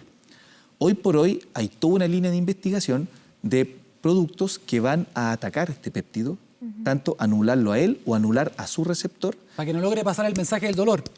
Justamente, para que no pase el mensaje del dolor y tienen una, digamos, una efectividad, una seguridad, hasta el momento demostrada ya en estudios de seguimiento de 5 años, la verdad es que ya llevan un tiempo excelente. ¿En humanos? En humanos. Ah, estamos en ese nivel de estudio clínico. En humanos, sí, ya estamos en humanos y vamos en 5 años de observación y son fármacos que son de fármacos biológicos, son anticuerpos monoclonales que van a actuar sobre esta sustancia que yo les comentaba y que tienen una efectividad y una seguridad extraordinaria, muy buena. Doctor, ahora volviendo a lo que hay. Respecto de los tratamientos preventivos, ¿tienen alguna contraindicación? ¿Pueden resultar, no sé, terminando el paciente con somnolencia, por ejemplo? Sí, ¿Tienen sí, algo, sí. un lado negativo? Y preguntarle también por algunas terapias alternativas. Bueno. O, por ejemplo, en algún minuto se habló de la aplicación de Botox como una posibilidad de bajar el nivel de Sí, vitamina. exactamente. Los medicamentos actuales que tenemos son los orales. Todos los medicamentos que utilizamos para la prevención de migraña, que son efectivos, que son útiles, los seguimos utilizando y los seguiremos utilizando, son prestados de otras enfermedades. Hay un grupo de fármacos que son de origen antidepresivos, otros son de origen antipiléptico, otros son beta bloqueadores para bajar la presión y otros son bloqueadores de canales de calcio. Entonces, todos estos fármacos son útiles para la migraña, pero cada uno tiene sus efectos adversos. Entonces, eso hay que explicárselo a los pacientes y ir viendo, digamos, para qué tipo de paciente. Por ejemplo, si hay un paciente que anda muy mareado con dolor de cabeza, se le deja un medicamento que más aporta eso. Si hay un paciente que tiene un ánimo bajo, ¿cierto?, que está con un cuadro depresivo, tiene más utilidad darle prevención, digamos, un antidepresivo. ¿Cuál es el concepto que yo me gustaría que le quedara a las personas? Bueno, uno entiende que quieren que su dolor se solucione, ¿cierto? Obviamente que eso es lo que todos queremos. No existe cura de la migraña, no hay cura. No todavía. No todavía. Bien acotado. No todavía, pero hay tratamientos que bajan la frecuencia mensual de crisis. Los fármacos orales hay que partir siempre las dosis lo más lentas posible e ir subiendo de a poco. Entonces, a veces nosotros nos demoramos los médicos 1 o 2 meses en llegar a las dosis plenas. El paciente que a veces quiere los efectos rápidamente, ¿cierto? Pero hay que explicarle que tiene que tener paciencia. Los fármacos comienzan a actuar al primero o al segundo mes recién. Hay una latencia de acción, por eso es que uno como médico le dice, tenga paciencia. Si lo tolera bien, vamos a subir un poquito más la dosis y ya después de 2 a 3 meses con el fármaco oral de los que tenemos disponibles, ahí recién uno debiese catalogar si están las dosis ideales, si fue efectivo o no. Doctor, tenemos reacciones en las redes sociales con el hashtag Semana24. Ahí está Sara Andrea. Jaquecosa aquí, levanta la mano, dice lo peor son los vómitos, totalmente invalidante. Usted decía que cada jaquecoso, cada persona que sufre migraña es un mundo aparte a otro. No hay 2 casos iguales. Exactamente. Por lo tanto, me imagino que también es importante hacer hincapié en el hecho de que las personas recurran a un especialista, porque hoy día, como con toda la información que dando vueltas, tenemos internet, tenemos YouTube, Google, etcétera, salen algunas terapias, a lo mejor algunos remedios caseros, etcétera. Lo importante que es a lo mejor ir y conocer cuál es el perfil de tu enfermedad, ¿no? Exactamente, sí. Hay que ver cuáles son las comorbilidades que tiene el paciente, cuál es el perfil de su migraña, cómo se presentan las crisis agudas, cuántas crisis tienes al mes. Todo eso es tremendamente útil para delinear el tratamiento específico que puede o no ser similar al otro paciente, pero tiene que tener una evaluación previa. Hay otra consulta. Muy interesante. Ara Muñoz. Soy migrañosa y estoy embarazada, por lo que no estoy en tratamiento. ¿Hay algún consejo que pueda seguir para evitar la crisis? Saludos. Sí, bueno, la verdad es que la migraña tiene un comportamiento que es relativamente bien conocido en el embarazo. Nosotros dijimos que existe una relación en la mujer del dolor con las hormonas. Bueno, en el embarazo también hay un cambio hormonal. En general, en el primer trimestre del embarazo, la migraña no se porta muy bien. Esa es la verdad. Pero en el segundo y tercer trimestre comienza paulatinamente a bajar hasta ya mediados del tercer trimestre generalmente desaparece la crisis de dolor. El problema es que después la lactancia, Sí. Cuando ya empieza el reordenamiento hormonal y por otro lado está, ¿cierto?, el estrés y el trasnoche del bebé, ¿cierto?, generalmente ahí la migraña reaparece con intensidad. ¿Qué pueden hacer ahí? Porque entiendo que las mujeres embarazadas solo pueden tomar paracetamol. ¿Y si es que? Sí, la verdad es que en el primer trimestre, sobre todo en las 12 semanas, 14 semanas, es donde se produce el fenómeno de organogénesis del feto, ¿cierto?, en progresión. Entonces, tratar de no dar ningún medicamento, ningún tipo, idealmente, para no interferir este proceso. Ahora, no hay ningún estudio científico, porque la ética lo prohíbe, de probar si ciertos fármacos pueden inducir malformaciones. Eso no se puede hacer científicamente. Entonces, lo que se ve es por la evidencia, lo que ha pasado con los años. Y se ha visto que el paracetamol es un fármaco seguro en esta etapa, ¿cierto? Y ya luego, en el segundo trimestre de embarazo, se puede utilizar, bajo la supervisión médica, analgésicos simples, ¿cierto? El AINES, que se llaman, ¿cierto? Pero ya en el tercer trimestre no se pueden tomar los AINES y hay que volver al paracetamol porque hay riesgo de producir ciertos problemas cardíacos o cierres precoces de una venita en el feto del corazón. Doctor, se lo había dejado, la Andrea se lo había preguntado también, pero aprovechando que se hizo esta pregunta respecto de las personas que a lo mejor no pueden tomar los medicamentos por alguna u otra razón, pregunto, ¿hay alguna especie de práctica que pueda asociarse a una disminución de estos episodios? Estoy pensando en ejercicio, estoy pensando en escuchar algún tipo de música, en hacer yoga, meditación, no lo sé. Y yo aprovecho de insistir con el tema del Botox. Botox, sí. Bueno, con respecto a las terapias alternativas, ¿cierto? O complementarias, sí. La verdad es que nosotros hemos observado en nuestro centro que tienen cierta utilidad, pero no es aplicable. Nosotros tenemos pacientes que, digamos, usan la acupuntura y les va muy bien y hay otros pacientes que no les va tan bien. En la recomendación científica es, bueno, si le hace bien, utilícelo. No hay mayores dificultades. Con respecto al uso de la toxina botulínica, sí, la verdad es que ha demostrado estudios, pero para un tipo específico de migraña, que es la migraña crónica, que se define como aquellos pacientes que sufren más de 15 días al mes dolor de cabeza por más de 3 meses seguidos, que ya es un cuadro más invalidante, ahí tiene utilidad. Estamos en la consulta en vivo Sí. con el doctor Alex Espinosa. Tenemos más muchos preguntas. mensajes. Mire, doctor, Sergio Burgos, gran doctor Alex, años con migraña y desaparecieron con su tratamiento. Parte de los comentarios que están llegando. Y además, estamos revisando otro, dice, tomo, ahí está, tomo naratriptán, a veces 2 veces por semana. Le tengo que sumar un paracetamol de 1 gramo y recién me pasa el dolor. ¿Debo cambiar de medicamento, dice otra persona? Sí, la verdad es que, bueno, aquí estamos en temas específicos. Hay unos fármacos específicos para las crisis agudas del dolor que son los fármacos triptanes. Los fármacos triptanes hay de 2 perfiles. Hay un grupo de fármacos que son de acción rápida y de alta potencia y hay otros fármacos que son de una acción más lenta y que tienen una menor potencia. Entonces, para pacientes que tengan su crisis de migraña y que la migraña comienza a instalarse, pero ya es intensa las horas después, ahí tienen que tomar un fármaco que tenga un perfil de vida media más larga, quizás no tan potente, pero de vida media más larga. Y ahí tenemos fármacos como el naratriptán y el frovatriptán, que pueden ser útiles en esta instancia. Pero si el paciente tiene un perfil de crisis en donde comienza la molestia y a la media hora ya está ahí botado y vomitando el dolor muy intenso, hay que dar fármacos de acción potente, como está el L-triptán y el sumatriptán, ¿cierto? Que ya son otra línea de fármacos. Por lo tanto, no es que un fármaco sea mejor que otro, sino que dependiendo de la dinámica de presentación de la crisis aguda, es la indicación del fármaco a dar. Tenemos, doctor, algunos pacientes muy agradecidos, ¿no? En redes sociales, Sergio Burgo dice, gran doctor, dice, años con migraña y desaparecieron. Así que unas flores para usted, doctor. Pero hay una pregunta que tiene que ver con lo que viene y tiene que ver directamente con el 18, con esta fiesta donde el consumo de alcohol aumenta. Mauro dice, Mauricio Marínez, @ algún tip que tomar antes de beber para que no dé jaqueca? Porque usted me decía que el consumo de alcohol muchas veces también ayuda a la aparición de estos episodios. Exactamente, exactamente. Bueno, la verdad es que si en estas fiestas patrias, digamos, el paciente migrañoso lo puede pasar bien, digamos, eso no es una excusa, pero tiene que tener muchos cuidados. Tiene que identificar sus factores gatillo. Si le gatilla crisis, por ejemplo, la cebolla, o le gatilla crisis el vino, lamentablemente tiene que dejar eso y tomar otras opciones. Se habla mucho también de la hidratación. Si el paciente va a tomar una copa de vino, la proporción es que tome 2 copas de agua para tratar de paliar un poco esta situación. Y, doctor, sin ánimo de prejuzgar, pero el uso de migranol, o sea, perdón, de ibuprofeno.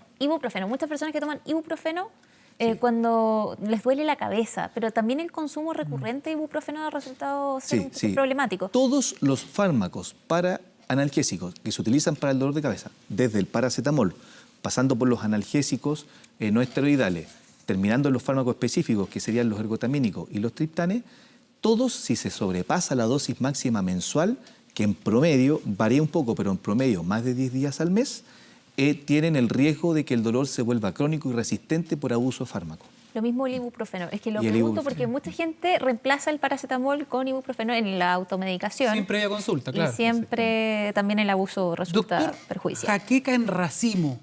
Nunca he escuchado eso.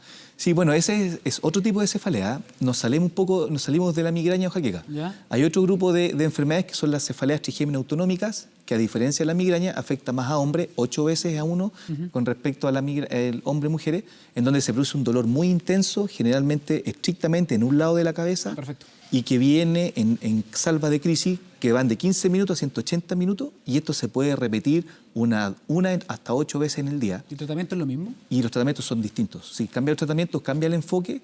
Y ahí, por ejemplo, en la migraña, el paciente migrañoso que siempre le duele un lado, lo normal es que la migraña cambie de lado. No siempre debe estar en la misma ubicación. Si el dolor siempre es en el mismo lado, hay que consultar porque puede que haya otra cosa debajo. Doctor, ya se nos acaba el tiempo. Agradecerles a todos por la participación. Diga el nombre del doctor porque lo están preguntando en redes. Sí, el doctor es Alex Espinosa, especialista del Centro de Salud de Cefalea de Red Salud. Muchas gracias por la entrevista, doctor. Muchas gracias a quienes participaron también con sus consultas. Ha resultado ser una consulta. No, pues perfecto, para mí totalmente dado y agradecido también, y darle un poco el mensaje a los pacientes que hay tratamientos, de que pueden andar bien, no perder la esperanza. Gracias, Bien, doctor. Muchas gracias. Seguimos con las portadas. Nosotros habíamos quedado con algunos diarios pendientes. Vamos a revisar La Tercera. Revisamos la portada de La Tercera, que trae en su fotografía principal al expresidente Eduardo Frei. El desahogo de Eduardo Frei titula La Tercera: he sido víctima de un gran fraude. No es el único tema, también en Nacional. Salud ordenará a ISAPRES eliminar planes con baja cobertura obstétrica. Ministerio publicará este lunes la nueva normativa que será aplicada a partir de diciembre. Documento además prohibirá que se pregunte a clientes por su proyección de maternidad. Seguimos avanzando en el mismo conglomerado, pero en otro diario. Vamos con el diario La Cuarta. ¿Qué es lo que trae este sábado? Ahí estuvo el cambio. Dice: murió Camilo VI y volví a hacerme famoso. Declaración del emblemático cantante, el conocido como el más desafinado de la historia, en Sábado Gigante, que interpretó en el año 76 ¿Quieres ser mi amante? Un temón de Camilo VI. Sale Katy Salosni, tuvo su día más triste, No culpes a la noche. Alexis Sánchez, que juega hoy día, sábado, Inter de Milán. Y Swingers. ¿Cómo es el intercambio de parejas entre los chilenos? Pregunta Andrea Pino. Me quedo con el tema principal, muy bien. el participante de Sábado Gigante, porque creo que todos revisamos ese viral esta semana. Esquivaste la pregunta, sí, Andrea Pino. La pregunta de cómo es el intercambio de parejas. Sí, ¿cómo es el intercambio de parejas entre los chilenos? Hay que leer la página 8. Ya. Hay que leer la página 8. Bien, Muy bien. avanzamos, Daniel. Queremos hablar de otro tema. Estamos ya junto a Sebastián Bozo, decano de la Facultad de Derecho de la Universidad Autónoma, porque vamos a hablar sobre la legislación en materia de inteligencia artificial, que parece un tema muy lejano, pero no está tan lejos. ¿Cómo estás? Muy buenos días. Muy buenos días. Sebastián, bueno, queremos hablar de este tema, cómo se está instalando en materia de legislación, cómo lo estamos abordando, un tema que parece de ciencia ficción, que parece estar muy lejos, sin embargo lo tenemos a la vuelta de la esquina, avanza mucho más rápido que las políticas públicas. Esta semana, de todas maneras, ya las autoridades están abordando el tema, a ver cómo se enfrenta hacia adelante, pero ustedes particularmente en la Universidad Autónoma están desarrollando un minor para preparar a los estudiantes de Derecho en estas materias. ¿De qué se trata exactamente? Así es, mira, la ciencia siempre avanza más rápido que la regulación, y ese es un problema en un comienzo. Por lo tanto, hace muy bien el gobierno y en general toda la clase política de preocuparse de las políticas públicas y de ponerse de acuerdo. Hay que llegar a acuerdos para poder luego legislar. Y en eso estamos ahora, o sea, todavía no hay legislación alguna en relación a inteligencia artificial. Pero sí, en la Universidad Autónoma estamos dando un paso adelante de manera muy, muy veloz. Yo creo que la universidad ha tomado un liderazgo y ya tenemos implementado un minor para el 2020, donde vamos a reunir a estudiantes de Derecho y a estudiantes de Ingeniería en una misma sala, aprendiendo cuestiones relacionadas a la inteligencia artificial. Vamos a enseñarles a programar, a diseñar productos tecnológicos, a conocer sobre ciberseguridad, sobre ética e inteligencia artificial y protección de datos personales. O sea, 5 asignaturas que son clave en el desarrollo de la inteligencia artificial. Y que son habilidades que están siendo requeridas ya por la industria. Tengo una pregunta. Hay, según los especialistas en inteligencia artificial, justamente esta tendencia junto con el machine learning, la robotización, la automatización, dicen que va a golpear muy fuerte el mercado laboral. incluso en particular algunas áreas del sistema financiero, algunas áreas del derecho, algunas áreas incluso de la medicina. Con este minor que están haciendo ustedes, de alguna forma están tratando de abordar este problema para desarrollar las competencias y ser parte de este cambio y no quedar fuera, me imagino, ¿no? Así es. A ver, la inteligencia artificial va a sustituir aquellas labores más básicas y repetitivas. Y eso es un hecho, ya esto no es futuro, estamos hablando de hoy. Sí. Eso hay que dejarlo muy claro.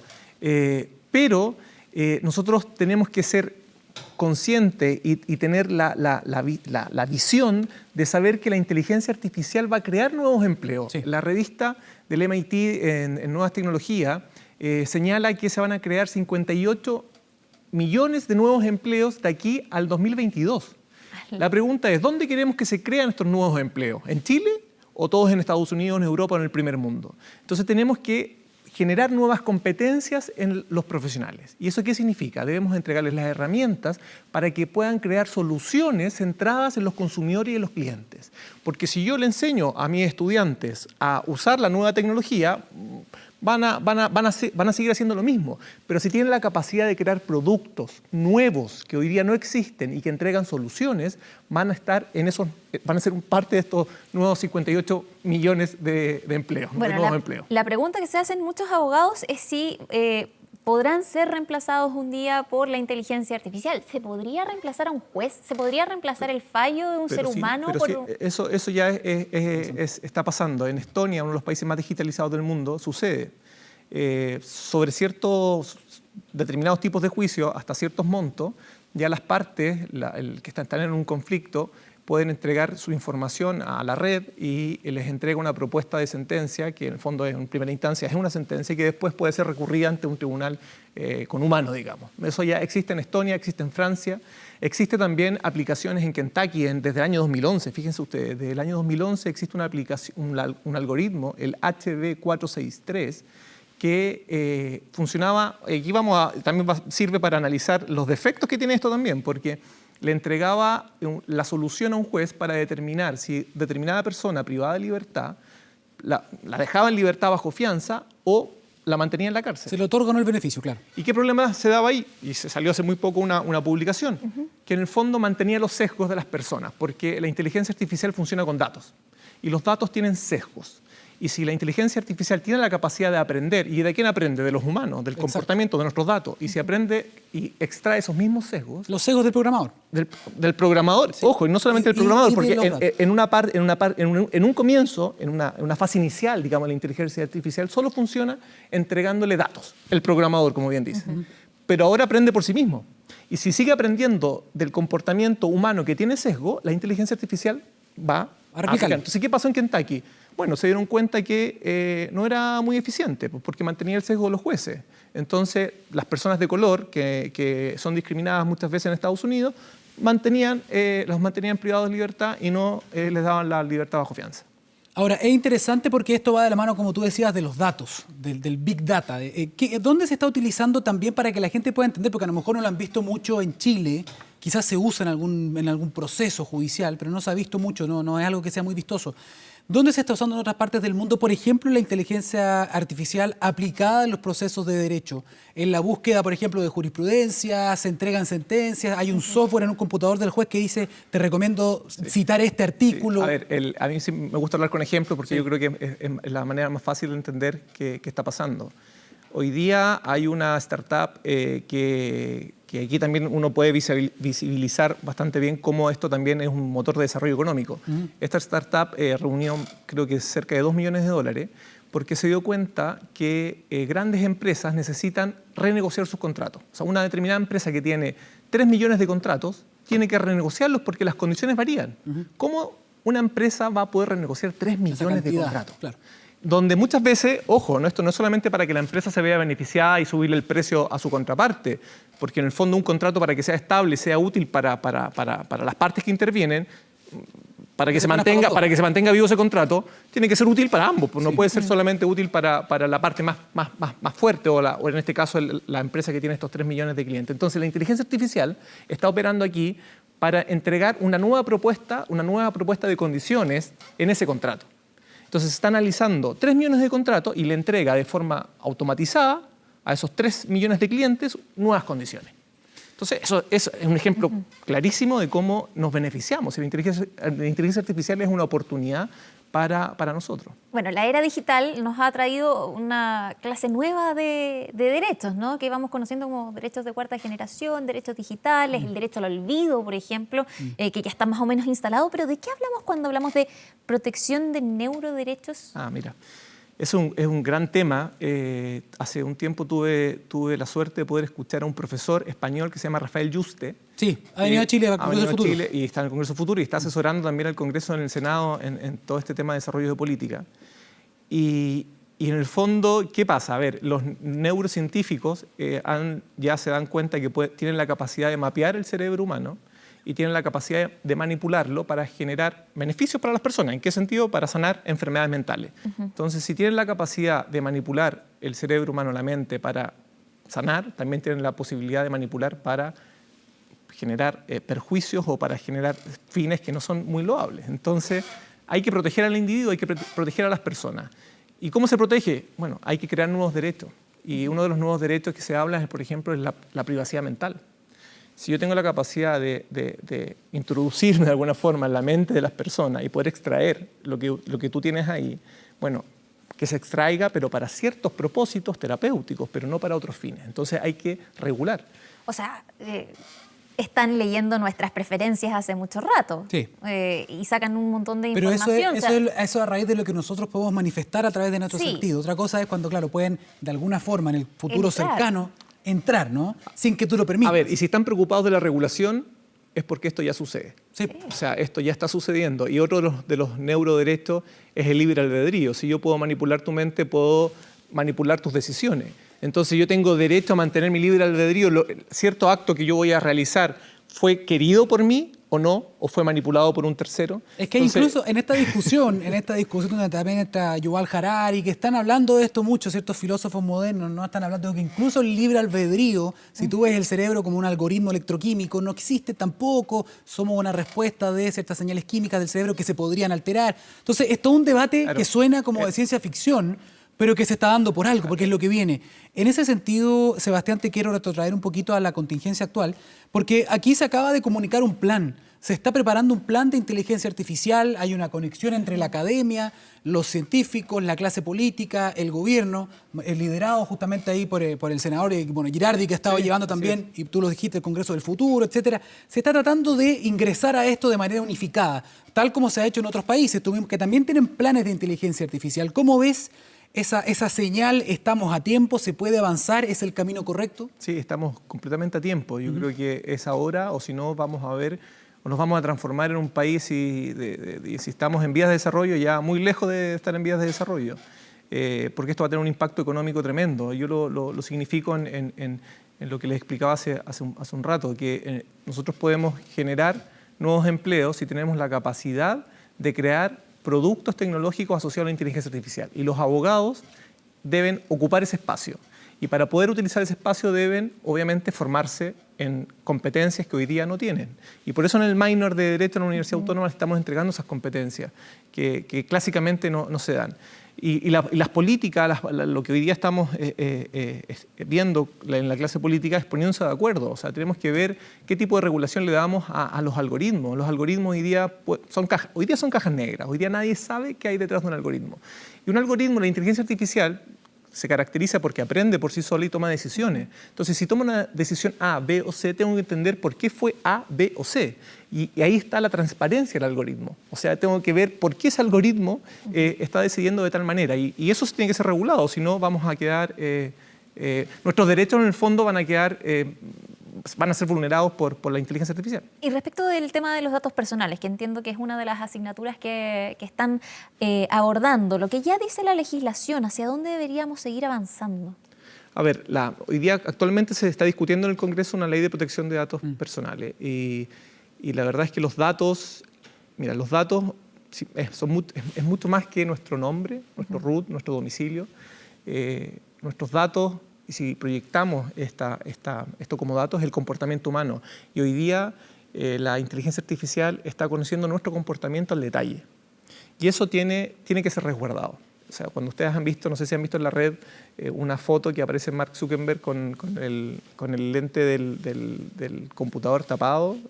Sí, la cámara. La cámara, bueno, porque hoy día nos están escuchando, nos están viendo, y eso ¿qué permite a las grandes compañías? Poder conocer nuestros intereses, y si conocen nuestros intereses, ellos se pueden aproximar a nosotros con productos y servicios que son de nuestro interés y por lo tanto... Incluso manipulación de preferencias, ¿no? Y manipulación como de se vio con preferencias, Cambridge Analytica en Estados Unidos, Bueno, que puso en el sillón de los acusados ahí a Mark Zuckerberg. ahí se ven para fines electorales y uno dice, bueno, mire, tenemos un grupo... Si uno lo analiza, tenemos un grupo siempre indeciso al centro de la mesa y dos extremos que sabemos muy bien por quién van a votar. Y si nosotros sabemos cuáles son sus miedos, cuáles son sus aprensiones y queremos llegar a ese público electoral, debemos conocerlo y debemos llegar con un mensaje preciso. Entonces soy mucho más eficiente en qué le comunico a ese elector. Y eso, la inteligencia artificial también puede ser aprovechado. Y ojo, que aquí también se generan desigualdades. Pueden, o sea, si alguien tiene mayor acceso a esta tecnología, va, por lo tanto, a poder manipular la decisión de ese votante y, obviamente, salir electo en una elección. Que eso se está investigando muy de cerca y se está utilizando esta especie de ingeniería social, ¿no? Te hago una pregunta, Sebastián, porque esta revolución tecnológica, bueno, ahora todo es revolucionario, pero esto sí lo es, la inteligencia artificial, es tan grande que incluso está cambiando como la naturaleza de algunas cosas. Estoy pensando en la carrera de Derecho. Siempre se ha visto, desde que yo era más chico, digamos, cuando uno elegía qué carrera estudiar, decían ya, tú eres científico, o eres humanista, o eres biólogo, no me acuerdo. La carrera de Derecho siempre fue una carrera eminentemente humanista, pero con esta nueva tendencia hay que subirse al carro de la ciencia también, y estamos hablando de estudiantes de Derecho que van a estar aprendiendo a programar, que van a estar aprendiendo cosas que son propias de quizás alguna ingeniería, ¿no? Entonces cambia un poco también el espíritu y la naturaleza de la misma carrera, ¿o no? Mira, yo lo explico siempre en la universidad a los estudiantes de la siguiente forma. Hoy día un contrato se redacta en palabras. Bueno, hoy día los contratos también se redactan en códigos, en programación, en el lenguaje informático. Entonces un ingeniero, ¿quién es el que programa? Un ingeniero. ¿Quién sabe los efectos jurídicos que produce un contrato? Un abogado. Entonces, si un abogado hoy día no sabe leer en programación, en códigos, no va a poder detectar qué efectos jurídicos. O sea, es muy distinto una compraventa que una permuta. En la compraventa hay precio, en la permuta no hay precio. La permuta es trueque, ¿no es cierto? Para ponerlo en palabras fáciles, en la compraventa yo entrego precio por una cosa. Entonces, si un abogado no sabe lo que hay detrás de ese contrato que está redactado ahora en un lenguaje distinto, las consecuencias pueden ser, bueno, para la sociedad en general muy importantes. Entonces, hoy día un abogado tiene que saber de programación. A ver, esto no quiero decir que todos los contratos van a pasar a ser en lenguaje informático, pero si queremos estar y queremos ser parte de este cambio tecnológico de la cuarta revolución digital, debemos formar abogados para que participen de la cuarta revolución. Ahora, este minor es solo para estudiantes de la Universidad Autónoma. ¿Están pensando quizás abrir este tipo de cursos, quizás para un posgrado? A ver, este es un proyecto y lo pensamos así porque creemos que es la forma más seria de avanzar. Podríamos haber tenido más luces y haber llegado a más público, ¿no es cierto?, con un magíster, un diplomado, pero no, somos muy conscientes, somos muy responsables en el sentido de que tenemos que formar a nuestros estudiantes que están hoy día en pregrado, porque los que están hoy en la universidad y van a salir en 3, 4 años más van a tener que enfrentar esta realidad. Y es un proyecto que está liderado por Pablo Contreras, que es quien dirige el Centro de Regulación y Consumo de la Universidad Autónoma, y más de 20 profesores que son todos doctores e investigadores. Entonces, ¿qué les pedimos a estos profesores? Le dijimos, mire, usted es experto en derecho tributario, investigue sobre derecho tributario relacionado a inteligencia artificial. Usted de derecho a administración, imagínense la contratación pública, y lo pongo en el contexto, que los contratos ya no se han celebrado entre personas, y esto está sucediendo en el puerto de Rotterdam, donde el puerto, ¿no es cierto?, ofrece, o sea, necesita contratar ciertas condiciones, ¿no es cierto?, necesita un determinado servicio, y pone en la red el servicio que necesita, las condiciones, el precio, el plazo, y le dice a sus oferentes, en el fondo a su contraparte, que son los proveedores, díganme ustedes qué me ofrecen. Y el match lo hace la inteligencia artificial, ya no están las personas cerrando el negocio. Imagínense en la administración pública, las licitaciones donde ya las personas no van a intervenir y lo que conlleva esto, evitar la corrupción, ¿no es cierto?, posible. Bueno, le estamos pidiendo, vuelvo al punto original, le estamos pidiendo a todos los profesores que participen en el desarrollo de este proyecto y ya están más de 20 profesores participando. En septiembre, ahora el 24 de septiembre, vamos a lanzar el minor en un seminario donde vienen 2 profesores internacionales de México y de España, 2 ingenieros también nacionales, Ernesto Becerra, Eugenio Díaz Araujo, que van a estar conversando y dialogando en torno a este tema. Entonces la clave de esto es poder entregarle estas competencias, pero no solamente a nuestros estudiantes de pregrado, sino que, como tú me preguntabas, Sí. Andrea, la idea es el próximo año avanzar con un diplomado, con un magíster, pero entendemos que es clave primero formar a nuestros estudiantes de hoy día. Pero también realizando investigación, porque tenemos que investigar y formar a nuestros profesores, porque esto es algo nuevo, no hay ningún investigador hoy día. Yo creo que Yo te iba a preguntar quién lo enseñaba, pero entiendo que ellos también tienen. no hay ningún doctorado hoy día que se esté dando en Chile, en Iberoamérica, que tenga línea de investigación relacionada a esta área. Entonces, tenemos que nosotros ser responsables, estudiar, investigar y luego formar a nuestros estudiantes y posteriormente avanzar en capital humano avanzado a través de diplomado y magíster. Hay comentarios de redes sociales, nos dice nuestro editor. A ver si podemos revisar. Sí, efectivamente. ahí está. Mauricio Marín, que dice, ¿vieron esto? ¿Quedarán sin trabajo los relatores de noticias? Probablemente. Probablemente. Bueno, ¿vieron un chino que sí, en China? Ese es el link que nos manda. Nos dice que ya en China están usando la inteligencia artificial para reemplazar a los relatores de noticias. Bueno, puede ser, ¿no? Andrea, ¿eres tú? Déjame ver. Sí, está aquí. Sí. Está aquí con nosotros. Mira. Sí. Esos son para que ustedes vean, son rostros falsos en el fondo, me imagino que son virtuales, inteligencia artificial, hay movimiento, etcétera. Y ahí lee la noticia y si a alguien no le dicen esto con anticipación, probablemente se pueda confundir fácilmente y es un conductor de noticias, un lector de noticias. Ese también.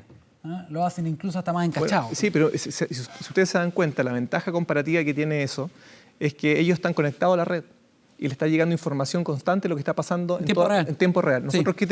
¿qué necesitamos? Ver la red. Bueno, ellos están recibiendo información constante.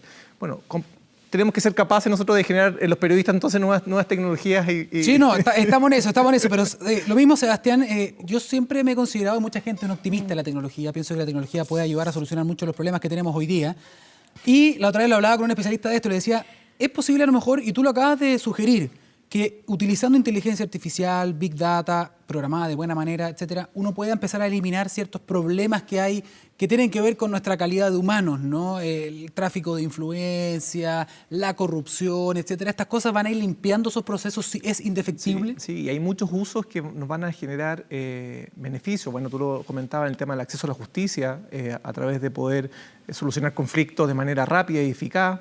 ¿Por qué decimos eficaz? Porque es menos tiempo, es sin errores, o sea, la inteligencia artificial tiene la capacidad de almacenar conocimiento, ¿no es cierto? Tiene datos, información y experiencia y a un menor costo. Yo, bueno, soy profesor en Derecho Civil y mi tema es el sobreendeudamiento, además de la inteligencia artificial, sobreendeudamiento de los consumidores. La posibilidad de utilizar la inteligencia artificial en materia de sobreendeudamiento, por ejemplo, es brutal. ¿Por qué? Porque si yo estoy dispuesto a entregarle la información, ¿no es cierto?, mis datos a una máquina de inteligencia artificial, me va a poder decir, mire, usted puede contratar tal crédito en estas condiciones por tal monto. Si usted contrata este crédito en unas condiciones distintas o un mayor monto, me va a generar sobreendeudamiento e insolvencia. O sea, podemos mejorar la sociedad. La inteligencia artificial, sin duda, es una oportunidad para mejorar nuestra sociedad, siempre y cuando exista una regulación correspondiente. Para que sea equitativa. Así es. Para que algunos no se aprovechen y no se enriquezcan demasiado con esto. ¿Qué va a pasar al comienzo? Yo creo que ya está pasando. Pero bueno, Sebastián Bozo, decano Facultad de Derecho, Universidad Autónoma, gracias por contarnos qué están haciendo también ustedes al respecto de esta nueva tendencia que ya llegó para quedarse nomás y va a cambiar nuestro país y todo el mundo. Muchas gracias por estar en Semana 24. A ustedes. Un tremendo tema para debatir. Bueno, vamos a hacer una breve pausa en Semana 24 y ya regresamos con más información.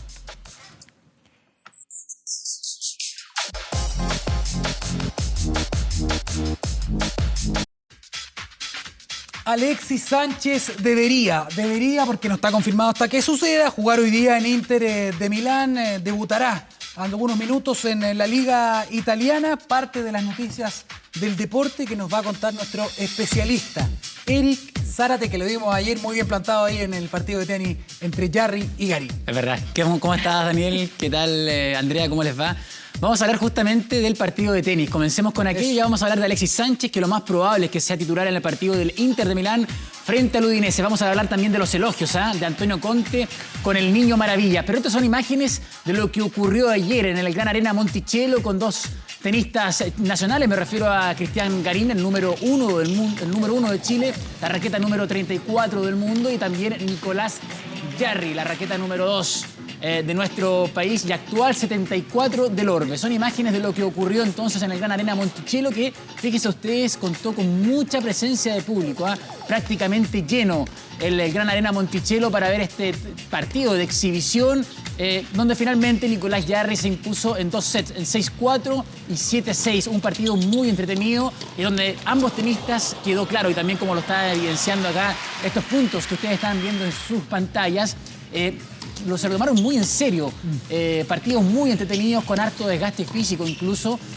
También considerando que se están preparando para lo que viene, ¿no? La gira asiática, que se va a disputar en una superficie muy similar a la que estaba montada ahí en el Gran Arena Monticello, y también, por supuesto, lo que viene en noviembre, el 18 de noviembre, con el debut del equipo chileno de Copa Davis. El 18 comienza la Copa Davis, el 19 debuta el equipo capitaneado por Nicolás Massú frente a la escuadra argentina. Luego el 20 van a tener libre y el 21 se van a enfrentar al seleccionado alemán. Finalmente Jarry entonces ganó. Ahí está el reconocimiento para el nieto de Jaime Fillol.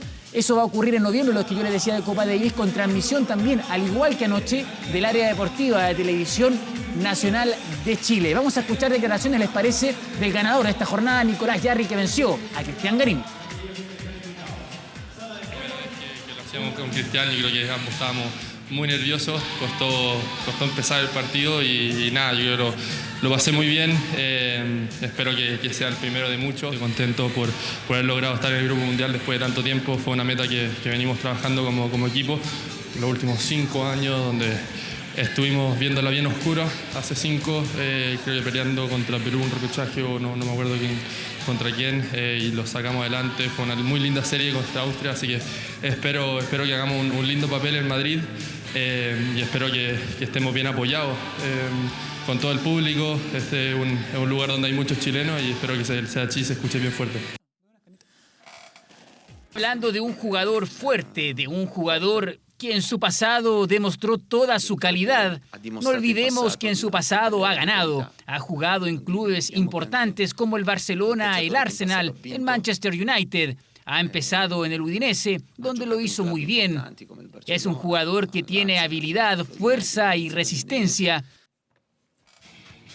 Puras loas, Antonio Conte le tiene mucha fe al Niño Maravilla, que no tuvo una buena temporada ahí, unas 2 buenas temporadas en el Manchester United. Y este es Arturo Vidal, que si bien es cierto ha jugado bien por el Barcelona cuando lo ha hecho, cuando le ha tocado entrar, sigue sin confirmar su titularidad, o mejor dicho, sin convencer a Ernesto Valverde para que lo alinee ahí en el 11 inicial del Barcelona.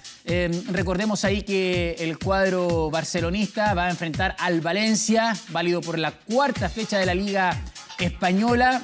Seguiría dejando al King, Arturo Vidal, Ernesto Valverde en la banca. Este compromiso que está pactado 15 minutos después del inicio del partido entre el Inter y el Udinese, es decir, a las 16 horas. Ahí el bicampeón de América, recordemos, en el Barcelona solo ha sumado 24 minutos de 270 posibles en la recién iniciada temporada con el cuadro del Barcelona. De acuerdo a la prensa española, el 11 probable del Barça sería con Ter Stegen en portería, Sergi Roberto, Samuel Umtiti, Gerard Piqué, Jordi Alba, ahí la línea de 4 del fondo, Sergi Busquets, Frankie de Jong y también Iván Rakitic o Arthur, el brasileño, en el mediocampo, Antoine Griezmann, Luis Suárez y también Carles Pérez en la delantera. Le preguntaron, por supuesto, en la previa de este partido a Ernesto Valverde por qué dejaría, hipotéticamente, ¿no?, en la banca a Arthur y también, por supuesto, a Arturo Vidal. Escuchemos lo que dijo el técnico blaugrana. Muchos jugadores en el centro del campo, y el que no juegue Rakitic seguramente es noticia, de la misma manera que si no juega Artur, de la misma manera que si no juega Arturo Vidal, de la misma manera que si no juega Leñá, que si no juega Sergi Roberto, si no juega Busquets como no lo hizo al principio. En fin, es evidente que es difícil que entren con la competencia que hay. Ha venido De Jong, Sergi está jugando en el centro del campo, al final pues hay menos posibilidades. Esa es la realidad.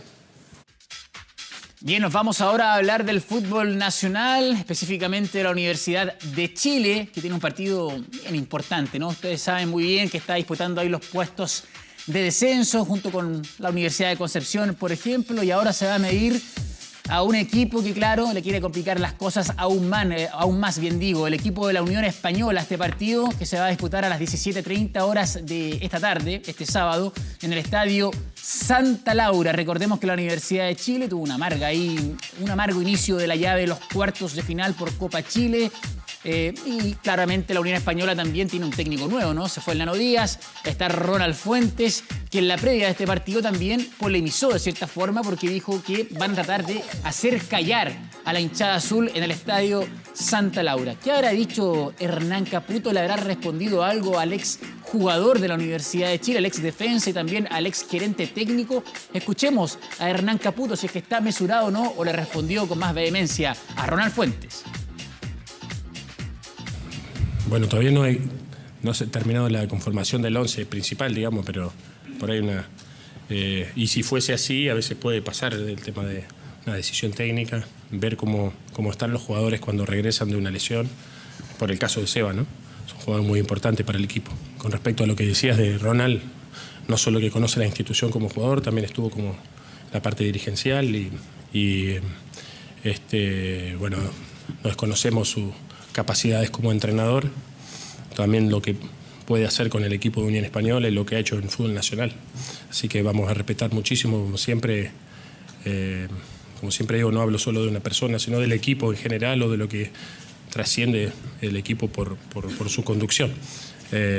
Así que, pero ya digo, siempre jugamos contra Unión Española, un rival duro y bueno, y nosotros hemos trabajado para eso y también para contrarrestar cosas importantes que tiene y bueno, y mostrar nuestro poderío, ¿no?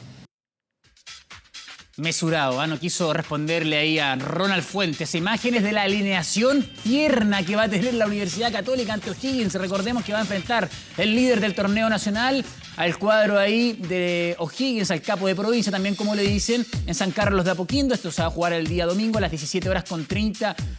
Pero fíjense muy bien lo que va a ocurrir. Ahí los jugadores van a salir al terreno de juego en compañía de varios perros que ustedes están viendo ahí en su pantalla. Ello con el objetivo de promover la adopción de estos animales. La idea del club se concretó en conjunto con la corporación Mirada Animal, la cual se encarga, entre otras cosas, de refugiar perros en situación de calle y buscarles un nuevo hogar. Ahí está, lo estaban viendo ustedes, ¿eh? Galga, Samantha, Chaplin, Foxy, Vigo, Chilote, General, Eloísa, que también van a estar ahí, Pablo, Sacha y Enrique. Son el nombre de estos perritos que van a buscar entonces una adopción, ¿no? Y por supuesto el plantel de la Universidad Católica se está haciendo presente con esta linda iniciativa. No, me encantó. Súper bonito, ¿no? Lindo, sí, y además tan tiernos todos. Muy tierno. Y además la producción, mira, los pusieron ahí en el camarín tal y como lo hacen de repente en la previa con las camisetas de los respectivos jugadores. Y claro, tienen que mirar a la cámara. Hicieron este video muy lindo que se ha difundido también en las cuentas de Cruzados, ¿no? De la Universidad Católica, por ejemplo, a través de Twitter. Y ha tenido, por supuesto, una muy linda recepción por parte de la gente. Muy lindo Foxy, ¿eh? No sé cuál le gustó más a ti, si tuvieras que adoptar uno, Daniel. No, Galga. sé qué ternura, Vigo. Galga me gustó a mí. A ver, Chilote, mira, es Chilote negrito. Ese le gustó a Es don Ricardo. Es travieso, ¿eh? Mira ese. Tierno. ¿Es travieso el perrito o don Ricardo? El perrito, yo creo, no sé, Ricardo. Que justo lo mencioné, entonces pensé que hacía... Claro, No, probablemente. ternura máxima a todos esos perritos. Mira, Pablo, a ver, también es negrito. Pablo. A lo mejor también le gustó a Ricardo. A don Ricardo. Sacha, ahí está Sacha. También tiene pinta de inquieta. Tenía sexy. Sí, mucha sed. No. Está jadeando. Enrique, este es más tranquilo, parece. Esos son los Había un problema con el aire, la cámara, si algunos se salían del cuadro. sí, del cuadro. Ya, pero no me critique la producción de Católica, Daniela, No, está bien, que estuvieron muy bien. No, que bonita merecen iniciativa. todas las felicitaciones del mundo con esta iniciativa. Mañana bueno. lo vamos a ver, ¿eh? Ojalá que lo podamos ver ahí en terreno a los perritos y que también tiene una buena recepción ahí. ¿Los van a sacar a cancha? Probablemente, sí, eso es lo que se dice. Excelente. Excelente. Es que quedé prendado de Galga, entonces no alcancé a poner atención. Perfecto, pero eso es. Esa es la idea, Daniel. Espero que te haya quedado claro ahora. Espero que don Sí, Ricardo ahora adopte sí, alguno de después ellos. del reto de Ricardo le quedó claro, Daniel. Ojalá. Ya que tengan una muy Gracias, buena Daniel. tarde y atento a lo de Alexis y también, por supuesto, a Arturo Viace, que son titulares. Quedamos atentos, te agradecemos y vamos a repasar todo esto también en las noticias, más ratito. Así es. Se acaba semana 24, esperamos que lo hayan disfrutado, como siempre un agrado haberlos acompañado este sábado en la mañana. Nos vemos. Chao, chao. Chao.